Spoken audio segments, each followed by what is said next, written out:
No seat for disappointments, my mom said at Thanksgiving, so I put a DNA envelope on my dad's plate. My name is Natalie, 34. 4 weeks ago, during my family's Thanksgiving meal, I carried my grandmother's pecan pie through the front door and saw my chair was gone. 25 relatives sat. No one spoke. I didn't cry when my mother said, "There's no room for disappointment." No screaming. I put an envelope on my father's plate and said, "Happy Thanksgiving. I finally understand why you hate me." The DNA results inside answered questions I'd been asking my whole life. But they also raised one bigger question, one that nobody in that room could answer. If you like this story, please like and subscribe. If you're viewing, tell me where you are and what time it is. Let me take you back 7 months to my grandmother's death. The funeral house smelled like flowers and polish. Grandma Eleanor taught me to arrive an hour early. Early on time. On time is late. I wanted to help with flowers, greeting people, and something practical. My mother was already leading the funeral crew like a commander. "Natalie." She stared at her clipboard. "You can stand by the entrance. Greet people as they arrive." Sitting with the family was my plan. The front row is for immediate family, people who were close to your grandmother. The words hit me hard. Grandma Eleanor has been my Sunday afternoon companion for 5 years. I drove her to doctor's visits. I held her hand as the hospice nurse described comfort care. "Mom," I was close to her.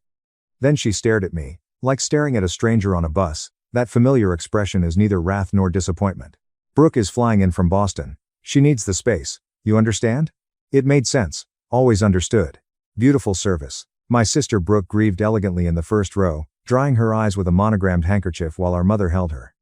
I saw my family weep without me from the back near the guest book. People then offered condolences. I shook hands and took hugs from distant relatives who forgot my name. I was approached by the lawyer. Gray suit, pleasant eyes, solid handshake. "Miss Stanton, I'm Michael Harrington, your grandmother's attorney. She left something specifically for you." He paused. "But I'll need time to verify some details first. I'll be in touch." As he left, my questions grew. Grandma Eleanor left me what? Why did it need verification? That moment requires knowledge of the last 12 years. English and business double majors. I was 23 inches junior year at State. Dean's List. Law school ambitions. Future. Then my mother developed stage 0 breast cancer. Short family meeting. Dad sat at the head of the table with Mom alongside him, looking vulnerable for the first time. Brooke, 22, was preemed in an accelerated program. "Someone needs to stay home and help your mother through treatment," he remarked. "Brooke can't interrupt her studies. Medical school doesn't wait." All eyes were on me. "I'll do it," I said. "Since I did." "Yes," I said. 3 years of treatment, radiation, and feeding Mom unpalatable food. Cleaning bathrooms after becoming sick, keeping her hair back until it was gone. She recovered fully. Doctors deemed it successful. Dad declined my request to continue my degree. "You're 26 now. What's the point? Get a job. Help with bills." 5 years later, Brooke graduated medical school. The 68-person gathering included a catered supper and champagne toast. Dishwashing lasted until 12:30 a.m. Once, I searched the family photo albums for a Grandma Eleanor birthday card photo. A full book was written about Brooke's accomplishments. Dance recital, soccer awards, graduation, me, 3 photos. One hazy Christmas photo where I was half cut off by the frame, baby picture, kindergarten. Once, I asked Grandma Eleanor. She grabbed my hand and muttered something I didn't understand. "Your mother has a secret, sweetheart. And until she faces it, she'll keep punishing you instead of herself." I should have inquired her meaning. I didn't. "You're not ready for some answers." 4 weeks before Thanksgiving, my phone rang at 6:30 a.m. "Miss Stanton, Michael Harrington, your grandmother's attorney." I sat up in bed, heart thumping. "Yes?" "I apologize it's taken so long. Your grandmother's instructions were very specific. The envelope couldn't be released until 7 months after her passing. She wanted to give you time to grieve before facing what's inside." He paused. "The waiting period ended yesterday. I have everything ready for you." 7 months. Grandma Eleanor planned that. Not part of the estate. The will was read 2 months prior. Mom received the home. Jewelry and a trust fund went to Brooke. Vintage teacups and a handwritten recipe book arrived.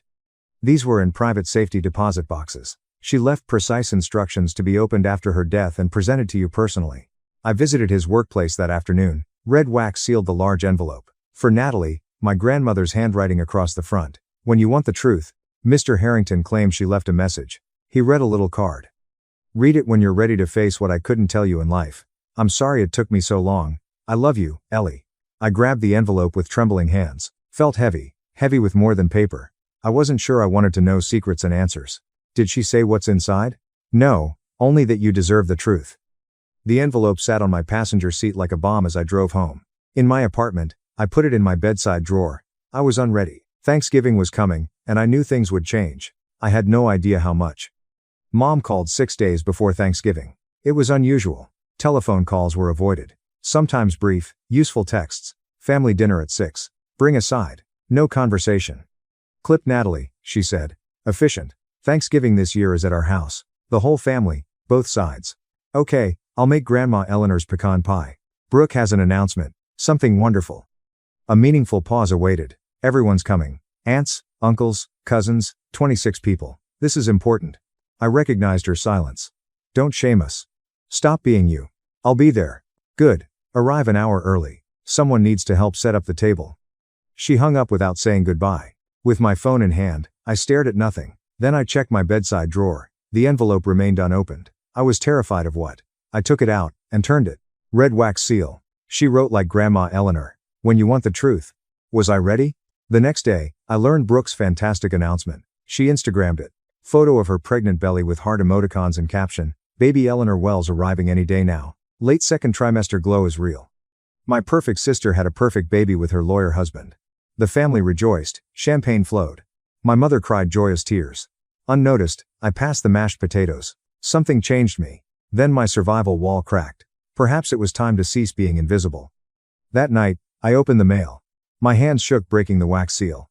A 3-page handwritten letter, a folded medical laboratory letterhead sheet, and a photocopy of a birth certificate with marker blacked areas were within. I read Grandma Eleanor's letter first. Dear Natalie, I'm sorry. I should have told you sooner after 34 years of keeping the secret. I fearing it would hurt our family, losing your mother, and hurting you. You deserve the truth. Richard's biological daughter is not you. My suspicions lasted years. Something other than love in your mother's eyes. Possible guilt. Fear. Richard glanced at you like a stranger, unsure. It was my imagination. I reassured myself. I quit imagining 3 years ago. I sampled. From my bathroom, Richard's water glass, your hairbrush. I sent to a private lab. Results are enclosed. 0% chance Richard Stanton is your father. I challenged your mom. She begged me not to tell. She sobbed and said Richard would leave her if he knew. She swore me to silence. I kept that vow while I lived, but I won't let you live without knowing yourself. Your mother won't divulge your biological father. I inquired. I couldn't. She lives to protect that secret. Sorry I wasn't braver. I regret letting her punish you for her mistake. You didn't deserve anything. Love you more than you know, Grandma Eleanor. 3 times I read the DNA results. Tears obscured the digits. 0% match. 34 years of marginalization. I realized why. Who was my real father? No sleep that night. Paper covered my apartment floor like evidence at a crime scene. Letter, DNA report, birth certificate, with blacked out areas. The father's name was purposely hidden. I reorganized my life mentally. The way my mother recoiled when I hugged her. My father gazed through me like a window he'd rather close. The way Brooke got tuition, parties, and praise while I got the scraps. It wasn't chance. Not because I failed, because I always looked like a liar. I had 2 choices. Keep quiet, fold the papers back into the envelope, show up at Thanksgiving, set the table, pass the gravy, be invisible, stay the family disappointment, never know who I am, or speak. Risk everything, lose the family I spent 34 years trying to earn, but finally stop apologizing for existing. I considered Grandma Eleanor's words. You didn't deserve anything. 34 years I thought I was broken. That if I worked harder, loved more, gave more, and sacrificed more, my parents would love me back. I always felt but couldn't verify it, but the DNA report did. I would never win. Game was manipulated from start. I photocopied the documents, put the originals in my safe, and used a new envelope. Retribution wasn't my Thanksgiving goal. I sought answers.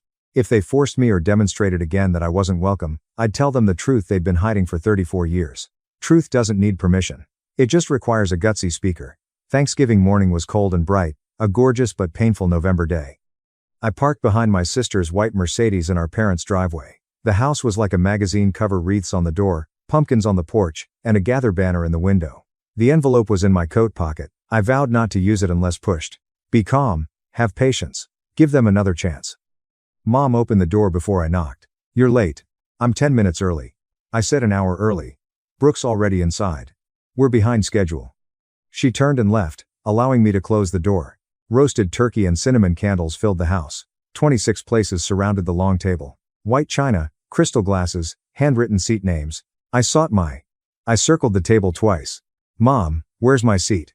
She arranged flowers in the centerpiece without glancing at me. We ran out of room. You'll eat in the kitchen after the main meal, when the family's done. My heart rate rose. Stay calm, there are 26 chairs. I count 25 names. My sister entered the doorway with one hand on her pregnant belly. Despite being 7.5 months pregnant, she moved confidently in every area. The last seat is for baby Eleanor Wells. We made a little announcement card. She smiled. Cute, right? The place card caught my eye. Mini letters. Eleanor Wells is due. My seat at the family table was allocated to an unborn kid. You replaced me with someone who doesn't exist yet. Brooke smiled briefly. Don't be dramatic, it's just symbolic. I felt the envelope in my pocket heavier. One more chance, I said. Give them another chance. I followed my mother into the kitchen alone. Door closed behind us. Mom, I need to talk to you. She basted the turkey facing away. Not now, Natalie. 34 years. I've done everything you asked. I dropped out of school to take care of you, and you can't give me a chair. You dropped out because you couldn't hack it. Don't rewrite history. You asked me to stay. Dad said Brooke couldn't be interrupted. Brooke had a future. Finally, she turned. Her eyes were frigid and flat. You had a job helping this family. That's what you were good for. Words hit like ice. You did well. Want the truth? Fine. You've always been different. Difficult. I tried, Natalie. God knows I tried to love you the way I love your sister. But there's something missing in you. Something broken. I felt the envelope on my chest, truth piercing my cloak. Something missing in me? I repeated. Or something you're not telling me. A moment of panic flashed across her face before the mask returned. I don't know what you're talking about. I think you do. The kitchen door opened. I saw my father holding a whiskey glass. Everything all right? Mom sounded syrupy. Fine, honey. Natalie was just leaving to help greet guests. My father had never touched me, stated he was proud of me, or looked at me like he did Brooke. Sure, I answered. I'll go stand by the door like the help. I passed him, paused, and turned. Happy Thanksgiving, Dad. He remained silent. He never did. I found my dad in his study 25 minutes later. He sat in his leather recliner by the window, peering into the backyard where I played alone while Brooke had friends. His whiskey was unharmed. Dad. Not turning. What is it, Natalie? I don't have a seat at the table. Your mother handles the arrangements, and you're okay with that? Your own daughter eating in the kitchen like a servant? Silence. Swirled his drink. Glass and ice dinged. You're not. He paused. I'm not what? He finally looked at me, and I saw something new in his eyes. No resentment, no disappointment, just emptiness. Like seeing a picture on a wall. You're your mom's daughter, he said. She decides. I'm your daughter too. The silence was so long I heard his desk clock ticking. You're your mother's daughter, he repeated. Different emphasis this time. Wait, I was just beginning to grasp. Dad, if there's something I should know. Drop it, Natalie. He returned to the window. Today is about Brooke, the baby. Stay out of trouble. I've never caused issues. One thing I've never done. Avoid starting now. My gut felt more certain after leaving his study. My father knew, probably not everything, but he'd chosen silence and comfort over honesty. After 34 years of being treated like an outsider, he never spoke up. That wasn't neutral, that was collusion. Soon, guests would arrive. Car doors closing in the driveway, voices calling holiday greetings. One more chance, I said, running out of chances. Aunt Linda arrived 2:45. I saw her through the living room window. My mom's younger sister sent me birthday cards with handwritten notes when everyone else forgot. She was 66 but moved like a younger woman, with short silver hair and kind eyes that saw more than she said. I opened the door before she rang the bell. Natalie. She hugged me, not the fake kind my mother gave. How are you holding up? I'm fine. Sweetheart, I asked how you're holding up, not for the polite answer. Something broke in my chest. They didn't give me a seat at the table. Her jaw clenched. Of course, they didn't. She looked past me into the house to my mother holding court in the living room. Vanessa hasn't changed. She never will. Lowered my voice. Aunt Linda, before Grandma Eleanor died, did she ever talk to you about me, about anything unusual? She remained still. Why do you ask? The lawyer gave me something from Grandma. She said, I deserve to know the truth. Aunt Linda closed her eyes briefly. They were wet when she opened them. She sent you the results, didn't she? My heart stopped. You know, I drove her to the lab. Her voice was now a whisper. 3 years before she died, she made me promise not to tell anyone until she was ready. Then she got sick so fast. And Aunt Linda, who is my real father? I don't know. Only Vanessa knows that. She held mine. But whatever you're planning to do, Natalie, be careful. Your mother has spent 34 years burying this. She won't let it come up without a fight. I'm not looking for a fight. No. My face was examined. You're looking for the truth. That's more dangerous. Aunt Linda took me to the back porch away from guests. I barely noticed the November air piercing my sweater. Tell me everything. Rubbed her arms against the cold.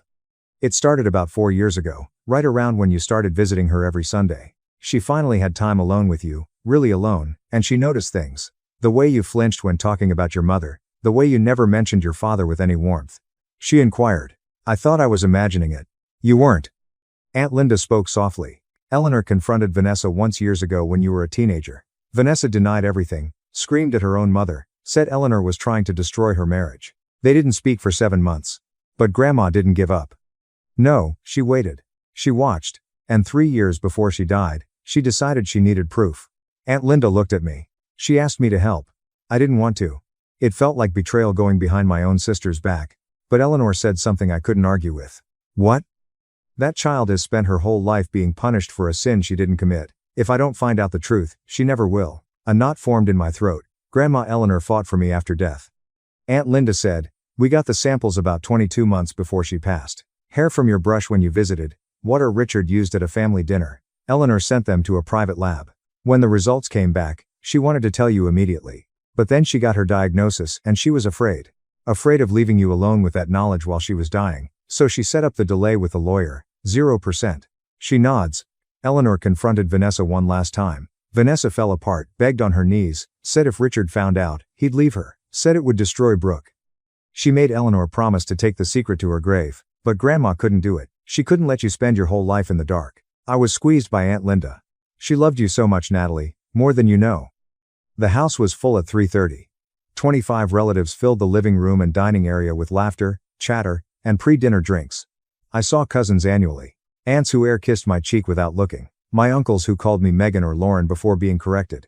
I watched my family celebrate without me from the kitchen doorway. Father tapped his wine glass with a fork. Room went quiet. Before we sit down, the Brooke said, I want to say how grateful I am for this family. For my beautiful wife Vanessa, who made this meal possible. For our daughter Brooke, who makes us proud every day. He raised his glass to my sister. And for my soon-to-be grandchild, who we already love more than words can say. Nobody mentioned me or looked at me. Brooke stood up, glowing in a cream dress that showed her baby bump. Ethan, her husband, embraced her, saying, thank you all for being here. We have an announcement, though I'm sure most of you already saw on Instagram. Laughter light. We're expecting, due any day now, and we've decided to name the baby Eleanor, after our grandmother. Applause filled the room. My mother smiled briefly, before wiping away happy tears. Everyone hugged Brooke. I froze. It was named after Grandma Eleanor. I studied my mother's face. This was unknown to her. Brooke likely surprised her with it for sweetness. Irony was so thick I choked. Trapped. My mother. She couldn't object without explaining why, or explain why without detailing everything. For once, Brooke's carelessness cornered our mother. Aunt Linda caught my eye across the room. Her expression said, not yet, be patient. Every minute was harder to be patient. Natalie. Mom's voice cut through the noise. Guests are seated. Go to the kitchen and make sure the serving dishes are ready. Let the adults enjoy the meal. Enjoy the meal, adults. My age was 34. I need to pause because some of you know how I feel. Have you ever watched everyone else join a family gathering and wondered why you couldn't? If so, let me know below.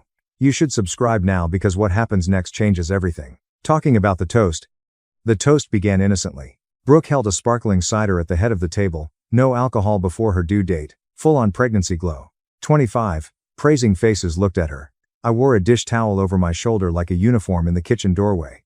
I want to thank everyone for being here, said, especially Mom and Dad, who sacrificed so much to give me every opportunity. The piano lessons, the private school, the medical degree. She chuckled. I know I wasn't cheap. Tablemates laughed politely. Another person deserves recognition. She looked at me, and my heart jumped stupidly. Natalie, my sister, who stayed home when Mom was sick to help me succeed. Room made sympathetic noises. Awaited the rest. Some gratitude, recognition, something. Brooke added that every successful family needs a keeper. Someone to guard the fort while we reach for the stars. The person is Natalie. She's our foundation. Foundation. The thing people walk over and never see. Thanks, Natalie, for being. Searching for words, she paused.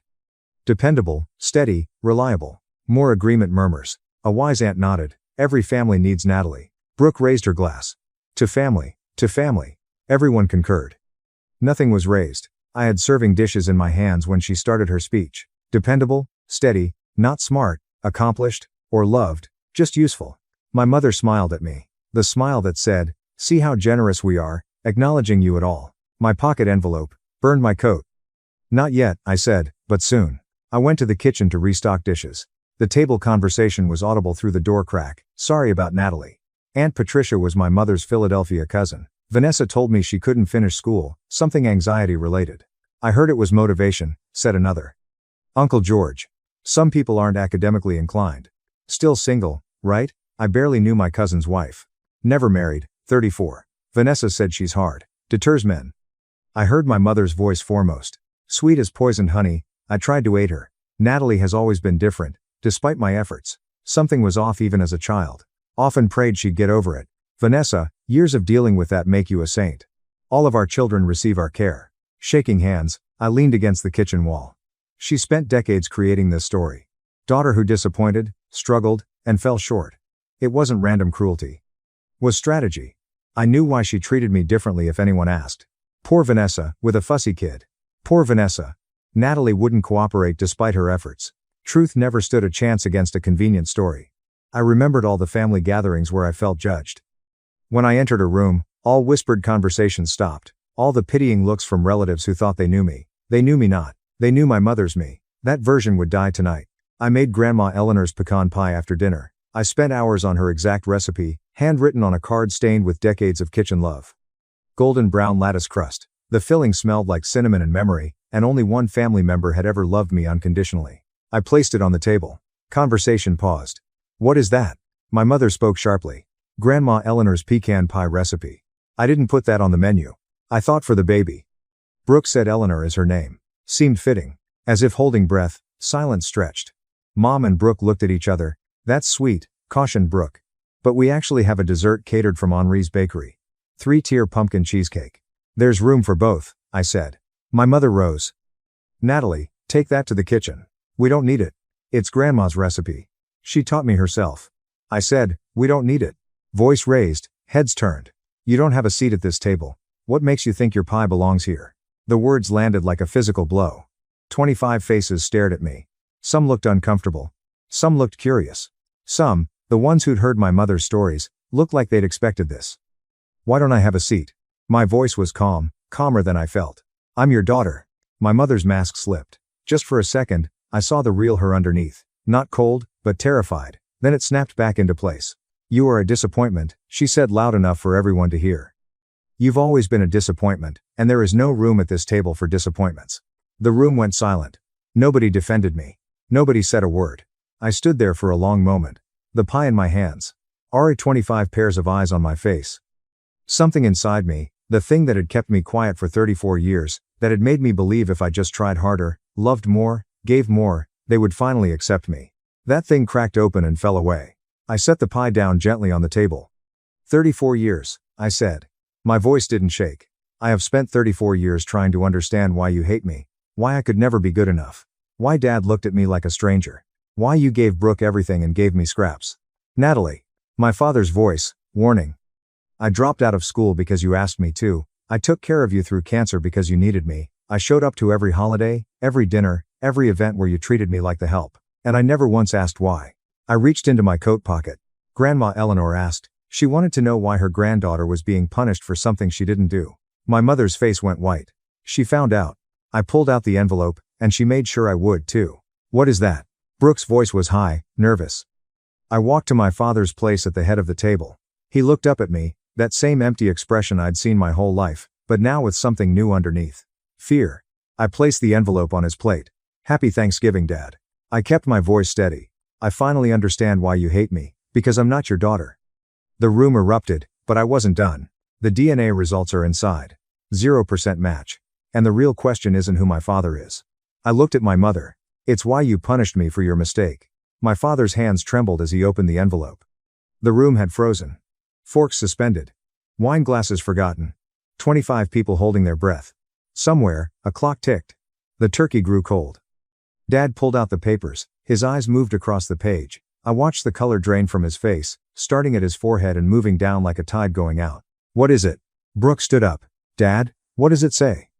He didn't answer. He just stared at the paper, at the numbers, at the laboratory seal that made it official. Richard. My mother's voice cracked. Richard, listen to me. 0%.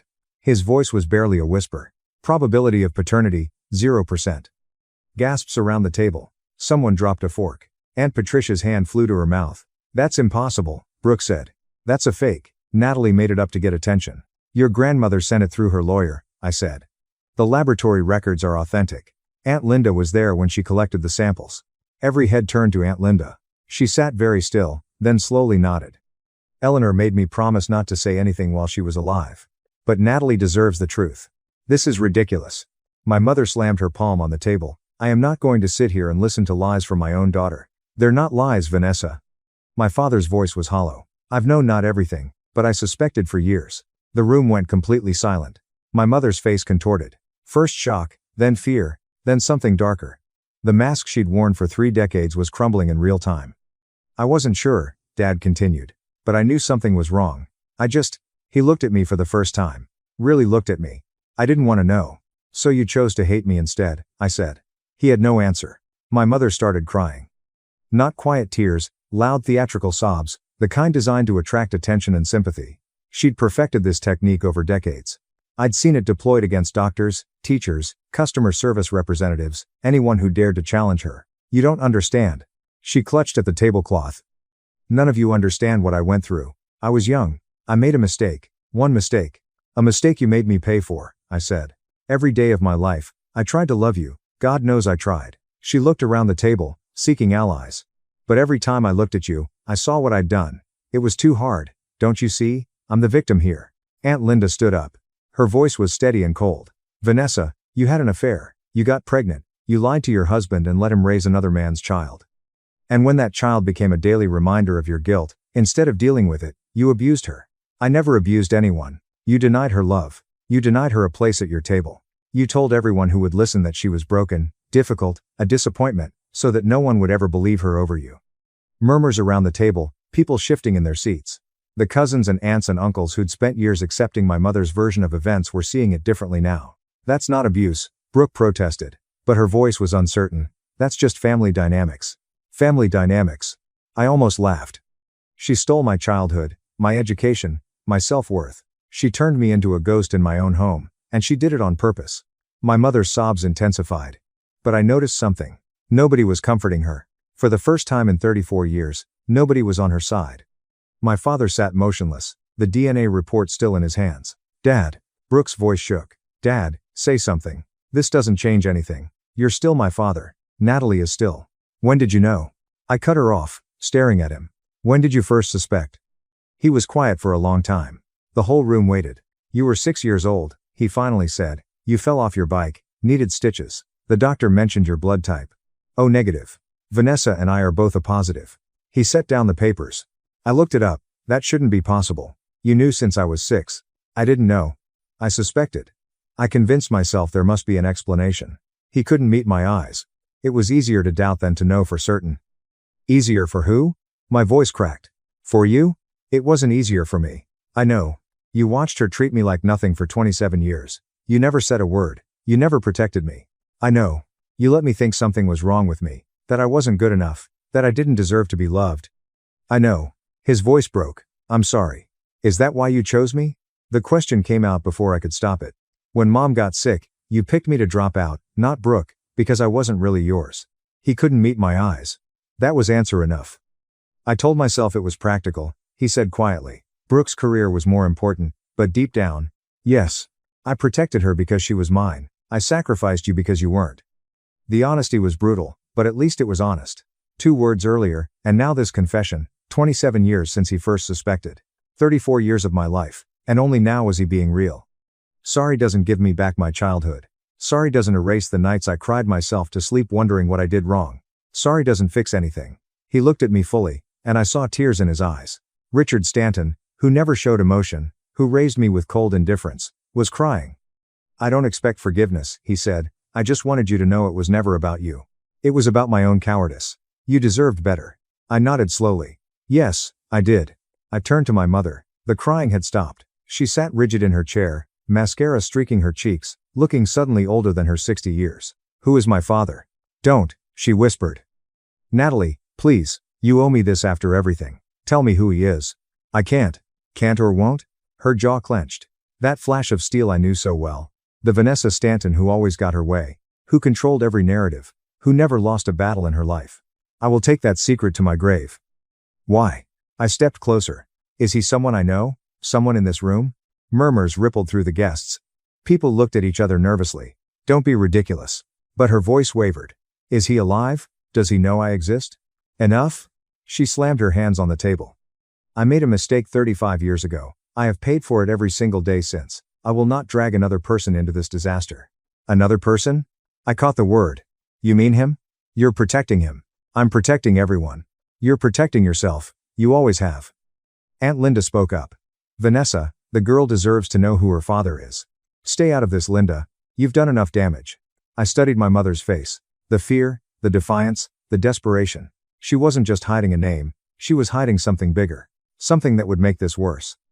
Fine, I said. Keep your secret, I'll find him myself. Her eyes widened. You can't. I can. DNA databases, genealogy websites, private investigators. One way or another, I'll know. I picked up Grandma Eleanor's pie from the table. Enjoy your Thanksgiving. I turned toward the door. Behind me, I heard my mother's voice, barely a whisper. If you find out, you'll wish you hadn't. I didn't stop walking. Before I tell you what happened next, I want to know what you think. Who do you believe my real father is? Someone my mother worked with? Someone from the family? Comment your theory below. I read every single one. If you're new here and this story has you hooked, hit subscribe and the notification bell, because the aftermath of that Thanksgiving, it changed everything. Let me tell you about the fallout. I walked to the front door, Grandma Eleanor's pie in my hands, 25 pairs of eyes on my back. Brooke caught up with me in the hallway. Natalie, wait. She grabbed my arm. Her face was blotchy, mascara running. You can't just leave. You've destroyed everything. Did you hear what I said in there about the DNA? I heard her voice crack. But that doesn't I mean, you're still my sister, right? We grew up together. Mom is still your mom. For a moment, I saw something real in her eyes. Fear. The same fear I'd lived with my whole life. The terror of not belonging. Then it hardened into something else. This was supposed to be my day, my special day. And just like that, the moment was gone. I stopped, turned. My sister's perfect face was flushed, panicked, mascara threatening to run. What exactly did I destroy? Brooke. Thanksgiving. Mom and Dad's marriage. My pregnancy announcement. Her voice rose. This was supposed to be my day, my special day, and you made it about you. I looked at her, really looked, for the first time in years. The golden child. The perfect daughter. The one who got everything I was denied. You've had 34 years of special days, I said quietly, every birthday party that was bigger than mine. Every achievement that was celebrated while mine was ignored. Every time Mom looked at you with love and looked at me with nothing. That's not my fault. No, it's not. I pulled my arm free. But you enjoyed it. You never once questioned why I was treated differently. You never stood up for me. You just accepted that you deserved more. Her mouth opened, closed. No words came out. I'm not angry at you, Brooke. I'm just done pretending we're sisters in any way that matters. We share a mother. We share a woman who loved you and resented me. That's not the same thing. I opened the front door. Cold November air rushed in. Natalie. Brooke's voice was small now. Will I ever see you again? I considered the question. That, 34 years of being her shadow, her backdrop, her foil. Maybe when you're ready to see me as a person instead of a prop. I stepped out into the cold. The door closed behind me. I didn't look back. I was halfway to my car when I heard footsteps behind me. Aunt Linda caught up, slightly out of breath, her coat unbuttoned. Natalie, wait, please. I stopped, but didn't turn around. My hands were shaking from cold or adrenaline. I couldn't tell. You don't have to go through this alone. She came around to face me, her kind eyes wet with tears. Eleanor would be so proud of you standing up like that, telling the truth. I'm not sure proud is the right word. My voice wavered. I just blew up my entire family. No, sweetheart, your mother blew it up 34 years ago. You just showed everyone the wreckage she'd been hiding. She pulled me into a hug, and something broke inside me. I cried. Really cried for the first time that night. For the grandmother who loved me, for the childhood I never had. For the truth that hurt as much as it healed. What do I do now? I whispered. Aunt Linda pulled back and reached into her coat pocket. She handed me a folded piece of paper. Eleanor wanted you to have this. She was going to give it to you herself, but she ran out of time. I unfolded it. A name, an address, a phone number. What is this? A private investigator specializes in genealogical searches. Eleanor had already started the process of finding your biological father. She paused. She narrowed it down to 3 possibilities before she got too sick to continue. 3? 1 died in 2015. 1 lives in Europe. She pointed to the address. 1 lives 25 minutes from here. My heart stopped. 25 minutes. He doesn't know about you, Aunt Linda said softly. But if you want to find out who he is, this woman can help. I clutched the paper like a lifeline. I drove for an hour before I realized I wasn't going home. The highway stretched out, dark and empty. Other families were inside, warm, eating leftover pie, watching football, normal Thanksgiving things. I was driving through the night with a piece of paper burning a hole in my pocket and Grandma Eleanor's pie slowly cooling on my passenger seat. I pulled over at a rest stop near the state line. The parking lot was empty except for a few long-haul trucks. I turned off the engine and sat in the silence. My whole life, I'd been waiting for my parents to explain why they didn't love me. I'd tried everything, being perfect, being invisible, being useful. Nothing worked. Now I knew it never could have worked. I wasn't their failure. I was their secret, their shame. Every time they looked at me, they saw the lie at the center of their marriage. I pulled out my phone and looked at the number on the paper. The investigator. The trail to my biological father. Part of me wanted to call right now, drive to his house, knock on his door. Another part was terrified. What if he was worse than Richard? What if he knew about me and didn't care? What if finding him just gave me another father who didn't want me? I looked up at the sky through my windshield. The stars were bright out here, away from the city lights. Grandma, I whispered, what do I do? The wind picked up, rocking my car gently. I thought about what she'd written in her letter. You deserve to know who you are. Maybe that was the answer. Not what I would find, but who I would become in the searching. I turned the car back on. I still didn't know where I was going, but for the first time, I was the one driving. 10 days after Thanksgiving, my phone buzzed with a text from Aunt Linda. Your father filed for divorce this morning. Thought you should know. I stared at the message for a long time. 37 years of marriage ended with a courthouse filing. Over the next few days, the updates trickled in. Richard had moved into a hotel downtown. He'd hired a lawyer, a good one. Apparently, Vanessa was claiming the DNA test was inadmissible, that I'd fabricated it for attention, that she was the victim of a coordinated attack. Nobody was buying it. The family is splitting, Aunt Linda told me over coffee that Saturday. Aunt Patricia called to apologize for all the things she said about you over the years, said she feels sick about it. Uncle George wants to have lunch with you, says he judged you unfairly. Now they believe me. Now they can't pretend they don't. She stirred her coffee. Your mother called me 21 times yesterday. She's losing the narrative, and she doesn't know how to function without it. My phone buzzed again. Brooke, the 7th call this week. I let it go to voicemail, then read the transcript. Natalie, please call me back. I'm 8 weeks pregnant, and my parents are getting divorced, and you won't talk to me. This stress isn't good for the baby. Whatever I did, I'm sorry. Okay, just please. I deleted it. That's cold, Aunt Linda observed. She's not sorry for what she did. She's sorry she's uncomfortable. I put my phone away. There's a difference. There is. Aunt Linda nodded slowly. What about Richard? He called the bookshop looking for you. I know. Are you going to talk to him? I thought about it. The man who knew or suspected and chose silence. The man who let me suffer to protect his own comfort. Eventually, when I'm ready, if I was ever ready. 3 weeks after Thanksgiving, Richard found me. I was shelving books in the biography section when I heard the bell above the door. Something made me look up. He stood in the entrance, smaller than I remembered, older. His coat hung loose on his shoulders like he'd lost weight. Natalie. His voice was hoarse. Can we talk? I led him to the coffee corner at the back of the shop. We sat across from each other at a small table. 2 people who'd lived in the same house for 18 years and never really known each other. I'm not going to make excuses, he started. What I did, what I didn't do, was wrong. When you suspected, I said, when you first doubted I was yours, what stopped you from finding out for sure? He stared at his hands. Fear. If I knew for certain, I'd have to do something about it. Leave Vanessa, tear the family apart, face what it meant about my marriage. So, you punished me instead. I told myself I wasn't. I told myself I was just keeping my distance, being fair. He laughed bitterly. Fair. I convinced myself that treating you like a stranger was fair. It wasn't, I know. He looked up at me, eyes red-rimmed. You were a child, Natalie. You didn't ask to be born into this mess, and I made you carry the weight of my own cowardice. I felt something shift inside me. Not forgiveness, not yet, maybe not ever, but something like acknowledgement. There's something you should know, he said, reaching into his jacket. After Thanksgiving, I couldn't sleep. I went through old boxes in the garage. Things from when Vanessa and I first got married. I found her work albums from the accounting firm. He slid a photograph across the table. A company picnic. Summer 1992. My mother in a sundress laughing at something off camera. And next to her, his hand almost touching her shoulder, a young man with dark hair and kind eyes. Jonathan Pierce, Richard said. He was an accountant there.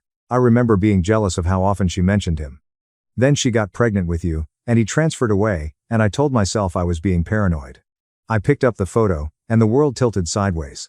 The photograph showed a young man in a business suit. Dark hair, kind eyes, a smile that looked vaguely familiar. Jonathan Pierce, Richard said. He was an accountant at the firm where your mother worked as a secretary. They were close for about a year before she got pregnant with you. I couldn't stop staring at the photo. Something about the eyes, the set of the jaw. Does he know about me? I don't think so. He transferred to another company before Vanessa started showing. According to what I found, they never spoke again. I turned the photo over. Nothing on the back. Why are you giving me this? Richard was quiet for a long moment. Because Eleanor was right, you deserve to know who you are. And because, he took a breath, because it's the only thing I can give you that might matter. I thought about the investigator's information in my apartment. The 3 possibilities. 1 dead. 1 in Europe. 1 25 minutes away. Where does he live? Maple Street, about 18 minutes from here. Richard's voice was steady. He's 64, retired last year, never married, no other children. He paused. I don't know what that means or if it means anything. I tucked the photo into my bag. Thank you, I said, for this. I know it doesn't make up for anything. No, it doesn't. I stood up. But it's a start. He nodded, accepting that. I walked him to the door. Before he left, he turned back. Natalie, whatever you find out, whoever he is, I hope he's better than me. That's a low bar. I know. He almost smiled. Happy hunting. I watched him walk away into the winter afternoon, smaller than I'd ever seen him. Then I pulled out the photo and looked at it again. Jonathan Pierce. Was he my father? There was only one way to find out. 6 weeks after Thanksgiving, my 35th birthday came and went last week. Aunt Linda baked a cake shaped like a stack of books. And for the first time in memory, I actually celebrated. I'm sitting in my new apartment, a studio above a bakery on Oak Street, 4 blocks from Aunt Linda's house. The walls are bare except for one photograph. Me and Grandma Eleanor at my 8th birthday party, the only picture from my childhood where I'm genuinely smiling. Things are different now. I enrolled in community college, evening classes twice a week, business administration. The degree I never got to finish. My professor is younger than me, I don't care. The bookshop gave me more hours. The owner, Mrs. Donnelly, told me she'd always wanted to make me assistant manager, but thought I wasn't interested. You seem so beaten down, she said, like you didn't believe you deserved more. She was right, I didn't, I'm learning to. Brooke had her baby last week, a girl. They named her Eleanor, like they said they would. My mother called to tell me. First time we'd spoken since Thanksgiving. Your niece was born, she said, voice carefully neutral. I thought you'd want to know. Congratulations, I said. I hope she's healthy. She is, 6 pounds 13 ounces. Brooke wants you to come visit. I'll think about it, Natalie. I'll think about it, Mom. I hung up. I didn't feel guilty. That's new for me. The investigator's number is saved in my phone. I've called 3 times now. She confirmed what Richard told me. Jonathan Pierce, 64, lives on Maple Street, retired architect, no family of his own. I haven't gone to see him yet. Some days I think I'm ready. Other days the fear wins. But I'm not giving up.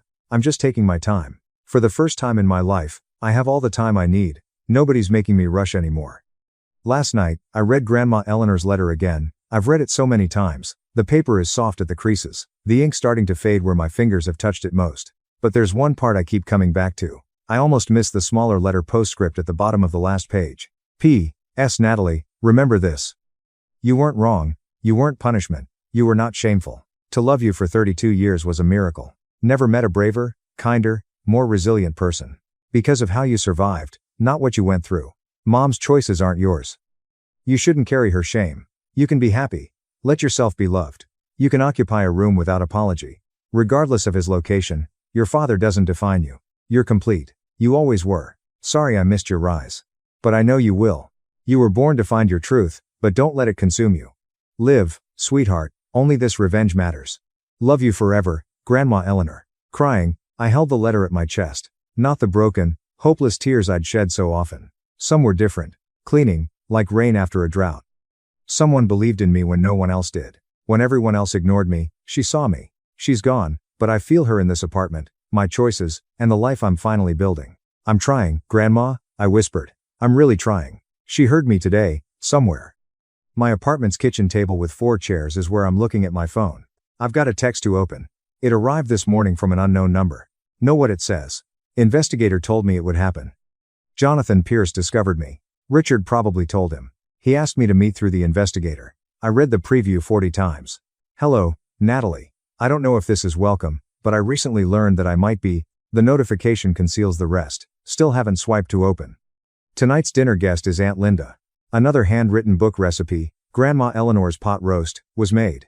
The apartment smells like home and rosemary. A photo is on my fridge, Aunt Linda and me at the bookshop on my assistant manager promotion day, both idiotically smiling. I'm 35 and back in college. I have a job I enjoy, a loving aunt, and a grandmother who believed in me when no one else did. My questions may never be answered. I may never forgive my mother, I may never know my sister, and I may have a father message on my phone. When I'm ready, I'll open it. I have to finish a pot roast, hug an aunt, and live. I choose what happens next for the first time in 35 years. Not my mother, Richard, or an older secret, just me, Natalie Stanton, whoever that is. Finally holding the pen. That's all. I hope you learn this from my story. You shouldn't keep quiet for hurtful people. Setting limits doesn't mean leaving family, protecting yourself. Sometimes, truth hurts, but lying hurts more. I appreciate your patience. Share this story if it touched you or someone else needs to hear it. Click like if you felt something. Please subscribe and comment if you want more stories like this. Should I message Jonathan Pierce? Should I meet my biological father? I want to know your decision.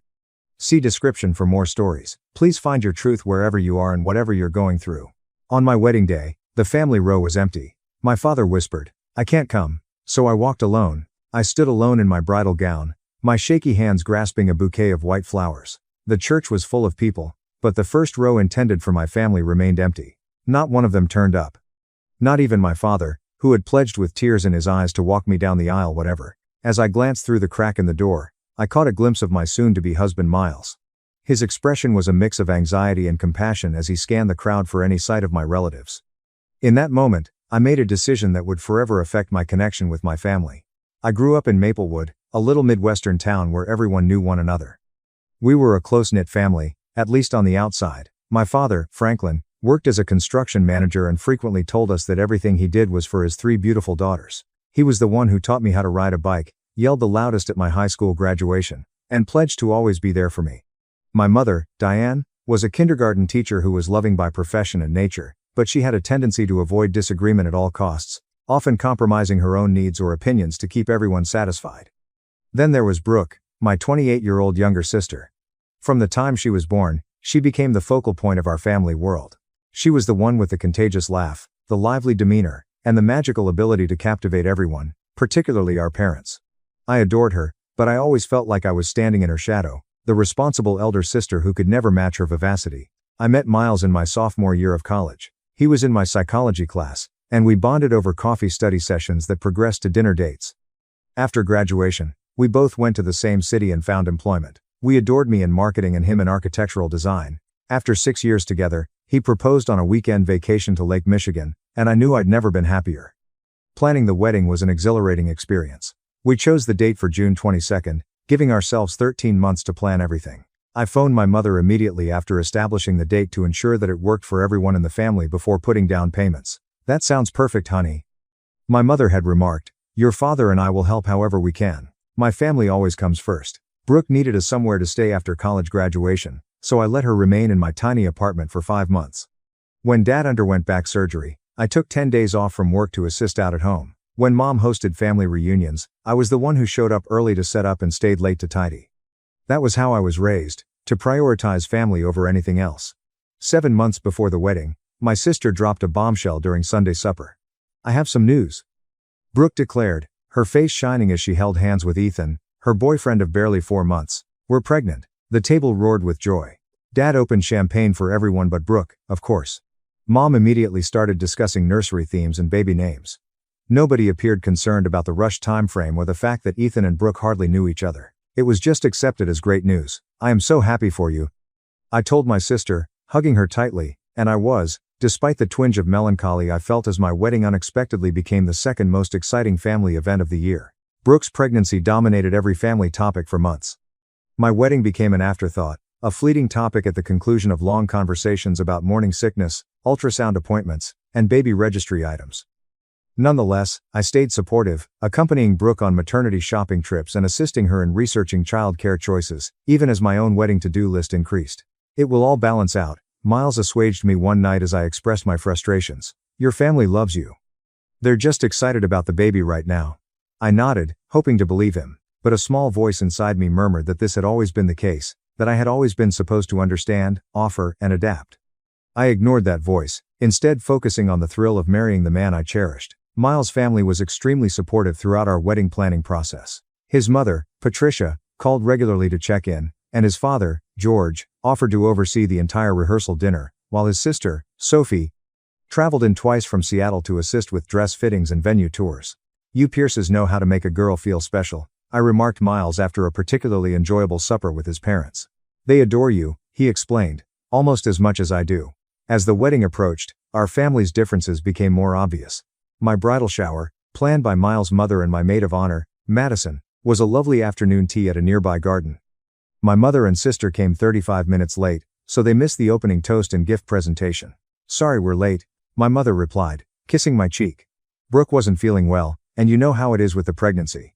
They also left 90 minutes early, citing Brooke's tiredness.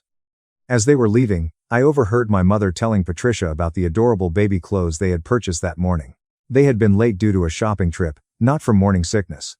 6 weeks before the wedding, I met my father for lunch. It's just the two of us. It had been his idea, which was odd enough to make me both excited and concerned. How are you holding up, Haley girl? He asked, using my boyhood moniker. Honestly, I'm a little overwhelmed, I confessed. There's still a lot to do, and I feel like I'm doing the most of it alone. He stretched across the table and grasped my hand. I understand we were sidetracked by Brooke's news, your mother's first grandchild. You know how she gets. I know, Dad. But I want you to know that your wedding day is very special to me. He added, his eyes solemn. And I promise you, come hell or high water, I will be there to escort you down the aisle. Nothing could keep me from it. His comments moved me to tears. Thank you, Daddy. That's what fathers do, he replied simply. We show up for our daughters. Those comments would haunt me later, but right then, they were exactly what I needed to hear. I left lunch feeling comfortable that, despite everything, my father realized how important this day was to me. Mom insisted on a special family meal 12 days before the wedding. One last time together before everything changes, she told me. I believed she meant before I married, but I quickly realized she didn't mean that. We were about halfway through dessert when Brooke cleared her throat.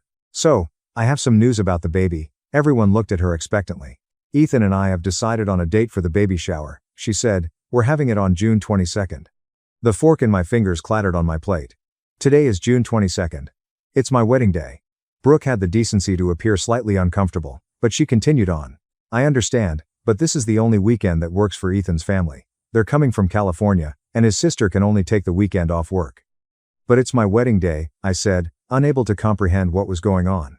Honey, my mother began, soothingly, is there any way you and Miles could move your date by a week or two? I looked at her in bewilderment. Mom, everything has been booked and paid for. We have guests arriving from out of state. We can't simply move the date 12 days ahead. Well, Brooke can't change the baby's timeline, my father interjected. And the shower needs to happen before she gets too far along. But why that particular day? Why not the day or weekend after? I looked from face to face, hoping to find a hint of understanding. It's complicated, Brooke groaned, massaging her scarcely visible belly. Ethan's family has their annual reunion the next weekend, and the weekend after that is too close to my third trimester for comfort. Are you all going to miss my wedding? I inquired, my voice rising despite my best efforts to remain composed. The wedding we've been planning for a year. An awkward quiet descended across the table. Eventually, my mother spoke. We're figuring out how to make both work. Perhaps we should separate up. Your father and I could attend various activities, or we could attend your ceremony and then have a shower. Her speech stopped off as she noticed the expression on my face. I felt physically uncomfortable, like if the ground was shaking beneath my feet. I need some air, I exclaimed, standing abruptly. Miles, who had remained silent throughout the conversation, stood behind me. Take your time, my father advised, as if he were being generous. We'll all figure this out together. Outside, I burst into sobs as Miles embraced me. They can't really be considering this, I sobbed. They cannot miss our wedding for a baby shower that could happen on any other day. That's ridiculous. Miles agreed, his fury palpable in his voice. Do you want me to go back in there and say something? I shake my head. No, this is something I need to handle with my family. After gathering my thoughts, I returned inside. I understand how important Brooke's pregnancy is, I stated firmly. But I am only getting married once. I've spent a year preparing for this day. I cannot and will not modify the date, and I expect my family to attend. The tension in the room was evident, but no one openly stated they would not go. As we departed that night, my stomach was in knots. For the first time, I wondered if my family would genuinely choose a baby shower over my wedding. My wedding was intended to be a week full of last-minute details, final fittings, and excitement. Instead, it turned into a series of more agonizing exchanges as I anxiously tried to confirm whether my relatives would show up. I contacted my mother first, looking for reassurance. "Mom, I need to know if you'll be at the wedding," I asked simply. "Oh, Haley," she groaned. "I'm in such a difficult situation. Brooke needs me for the shower, but I also want to attend your wedding." "It shouldn't be a difficult position at all," I responded, trying to keep my voice steady. "I am your daughter. It is my wedding day." "I understand, dear. Let me speak with your father again and see what we can work out." I next called my Aunt Janet, my mother's sister, who has always been close to me. "I was actually going to call you," she added hesitantly. "Brooke sent out invitations for her shower, and I noticed it's the same day as your wedding. Is that correct?" "Yes," I said. "She scheduled it 12 days ago, knowing full well it was my wedding day." "Oh, Haley," she replied, imitating my mother. "What a disaster. I do not know what to do. I've already informed Brooke that I'd assist hosts since I'm paying for the catering." "So, you prefer her shower over my wedding?" I asked bluntly. "I wouldn't put it that way," she replied. "It's just with the baby coming and all." I contacted my relatives one by one, and each time, they made reasons, hesitancy, and vague pledges to attempt to reach both of them. Only my cousin Logan was forthright. "That's messed up, Haley," she replied after I explained the scenario. "Of course, I'm coming to your wedding. A baby shower can happen at any time." My final call was to my father. Despite everything, I felt he would follow his vow and lead me down the aisle. "Dad, please tell me you'll be at my wedding," I pleaded, not trying to hide my desperation. "Haley girl, you know I want to be there," he remarked with a harsh voice. "I'm trying to figure out how to do both." "Both? Dad, you promised me. You expressly stated that you would escort me down the aisle no matter what." "And I meant it at the time," he explained. "But things are difficult now. Your sister also requires assistance. She scheduled her shower on my wedding day on purpose," I remarked, the knowledge dawning on me, she knew exactly what she was doing. "Now, that's not fair," my father remarked, his voice growing sharper. "Brooke would not do it. She's just thrilled with her baby." "Dad, please, just let me know you'll be there." "I'll do my best," he replied. "That's all I can promise right now." That weekend, Miles and I celebrated our bachelor and bachelorette parties. Madison, my maid of honor, coordinated my spa day, which was followed by supper and dancing. I tried to relax, but my phone was constantly lit up with texts from my relatives concerning Brooke's shower preparations. "Mom wants to know whether we should use blue or green tablecloths for the shower." One text from Brooke read as if I was concerned about tablecloths for an event I wouldn't be attending on my wedding day. The ultimate blow occurred during the rehearsal dinner. We had arranged a private room at our favorite restaurant with table sets for 32. However, when the time came, just 15 chairs were filled. None of my immediate family members had shown up. "Traffic must be bad," Miles's mother said politely. But we all knew that was not the cause. I contacted my father several times throughout the evening, but he did not answer. My phone eventually called at 11:45 p.m. That night, as Miles and I were saying our goodbyes before leaving for our final night as singles. "Dad," I replied immediately. "Haley, I'm sorry to do this," he said, and my heart fell. "But I can't make it tomorrow. Brooke is really counting on me to help with the shower, and I can't let her down." "But you can disappoint me," I said softly, tears flowing down my cheeks. "You are stronger, Haley, you've always been. You also have Miles and his family. Brooke needs us right now. Dad, I need you too. I need my father to walk me down the aisle." "I apologize, sweetie, I actually am. I hope you understand someday." The call ended, and I stood there staring at my phone, stunned. Miles placed his arms around me as I sobbed on his chest. "They're not coming," I said between gasps. "Neither of them. Not even my father." "I'm so sorry, Haley," he whispered, hugging me tightly. "So incredibly sorry. What am I going to do? Who is going to walk me down the aisle?" Miles drew back slightly and looked into my eyes. "You can walk confidently and wonderfully on your own, or I will accompany you, or my father will. Whatever you want, we can make it happen. This does not change us, Haley. We are getting married tomorrow, and it will be beautiful because we will be together."